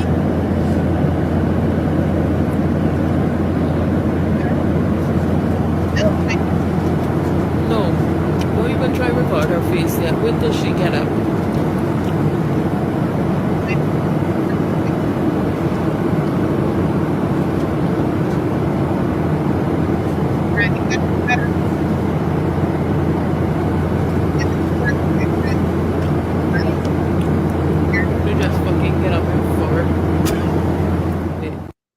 So this is the young lady. She's 5'6", saying that she's actually relatively petite, but yet she's being described as a very large, dolled up black lady. And as I said before, her ticket put her squarely. Hold on now, let me show you all the ticket. Kaboom! Her name is Valerie, Miss Valerie Marchant. Cabin economy. She can't even afford nothing more than that, poor her. Arriving in Toronto, WestJet, on January the 15th. From Grand Cayman, departing Grand Cayman to Toronto. Look at that. What a mess. Wow. Well, we got him here. And then on top of that, we're importing him in. Lord Jesus, please, please, please take the oars to the entire island. All right, here's the news from Kevin Watler. We'll see you guys tomorrow morning. I'm off to record one of my Cayman Voices segments. Got a few people lined up. Please, if you know any Caymanians, yes, of a particular age, so I'm really looking for 65 and up, I would say. By all means, please message me their contact information. We want to hear their stories, right? We want to hear who they are, what they're about. I got a particular person from Savannah, a Savannian today that I'm going to be interviewing. We want them all. East End, Bordentown, Georgetown, Cayman Brac, Little Cayman. Send me their information, because this is one way in which we will preserve what little Caymanianism we have and what little Cayman culture we have as well. It's serious, folks. It is serious. A lot of people have said to me, oh, the National Archives should be doing it. I have business with the National Archives. I have business with somebody said that, what's his name there? Oh, God. Alfonso. He promised that he was going to do it for the seamen. I am not business what anybody else is doing. I see the need and I'm doing my part. We got a corporate sponsor on board. By the way, if you're a corporation that would like to sponsor, because it costs money to put these things together, if you would like to come on board and sponsor Cayman Voices segment, simply reach out. We would love to have you on board. We could do more of them. And I learned something every single day. I had somebody tell me last night, oh my God, I was watching the interview with John Douglas. I didn't know this about Mr. Douglas. I didn't know that about Mr. Douglas. We would be surprised as a people how little we actually do know about each other's family and connections. So I messaged someone this morning that's on my 23andMe thing. He's actually, funny enough, one of my customers, has a non-Caymanian name, but he showed up on my thing. And I said, hey, according to 23andMe, you and I are cousins. Lorna Dilbert, we got to find out how we family chill. And he's like, really? So he said his mother's Caymanian, but his father is an American. So he's like, he's trying to discover his Caymanian family and everything, and also reconnect apparently with some of his overseas family. So he just dropped a name on me and said, do you know her? And I said, yeah, I know who that is. He's like, oh, well, that's my sister. I'm like, what? I'm telling you, Caymanians all over the place. We're all mixed in. We're all, listen, you got to know your people. We got to learn who they are. So I was kind of taken aback by that.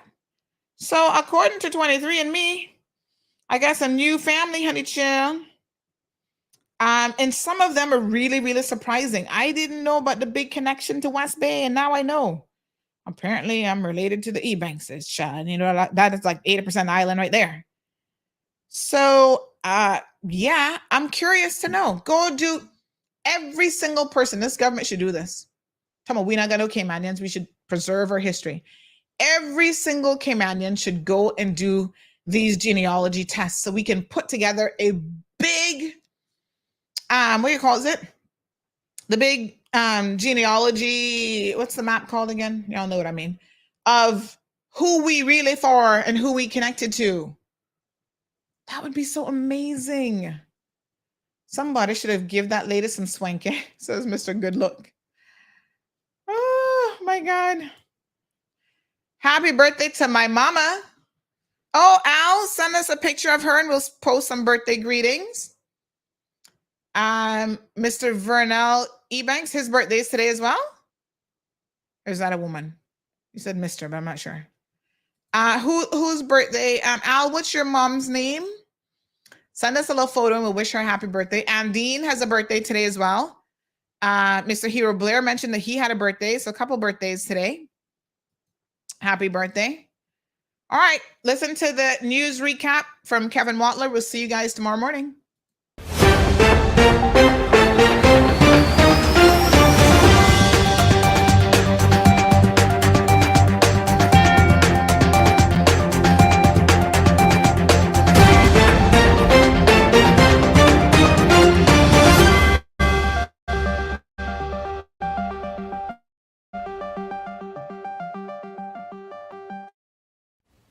Hello, I'm Kevin Watler, and this is your CMR Daily Buzz. Here's a summary of some of Cayman's latest headlines. Member of Parliament for West Bay, McKeeva Bush, said he is being observed at Health City after experiencing chest pains. The former Speaker of Parliament has been ordered to take 2 weeks of rest and will have very limited access to calls and visitors. Hero Square was filled with Caymanian pride yesterday to celebrate the 20th National Heroes Day.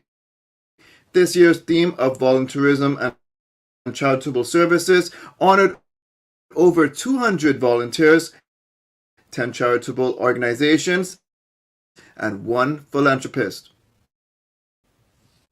E.G. Fisher, a former Customs and Border Control officer who pleaded guilty to conspiring to import more than 6 pounds of ganja into Cayman through the airport in 2018, was sentenced to 9 months in prison last Wednesday.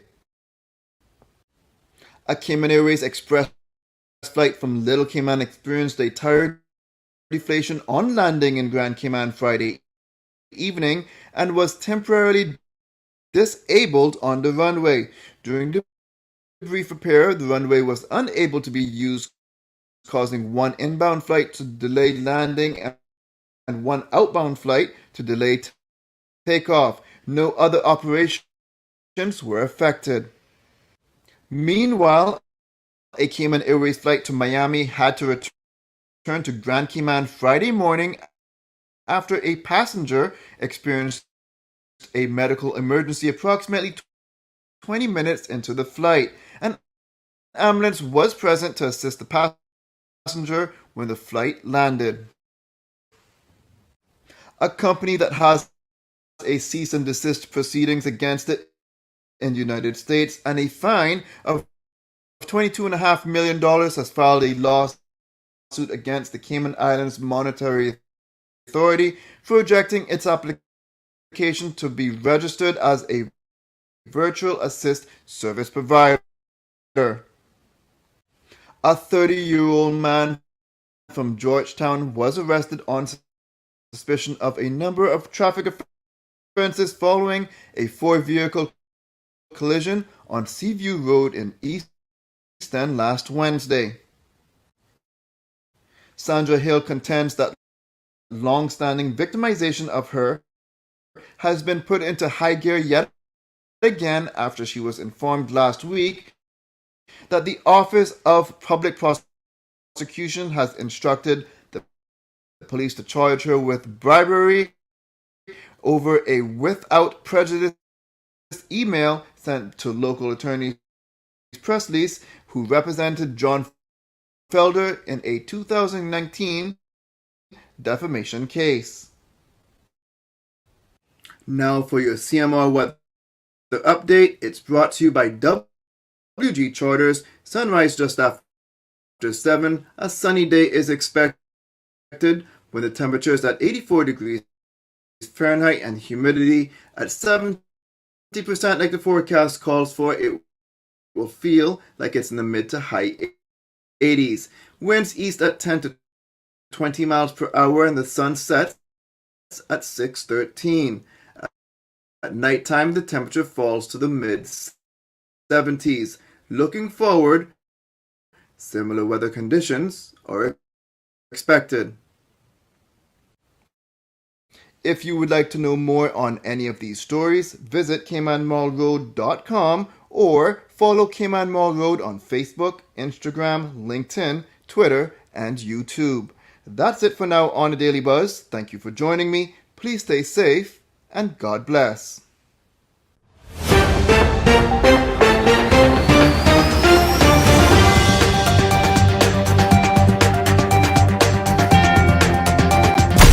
Thank you for tuning in to another episode of The Cold Hard Truth on Bobo 89.1 FM. Cayman's #1 talk show is live weekdays from 7:30 a.m. Never miss an episode again. Watch anytime on CMR's Facebook and YouTube channels for the latest show episodes. Don't forget to follow us online on our social media channels. And visit CaymanMarlRoad.com for all the latest news and community happenings.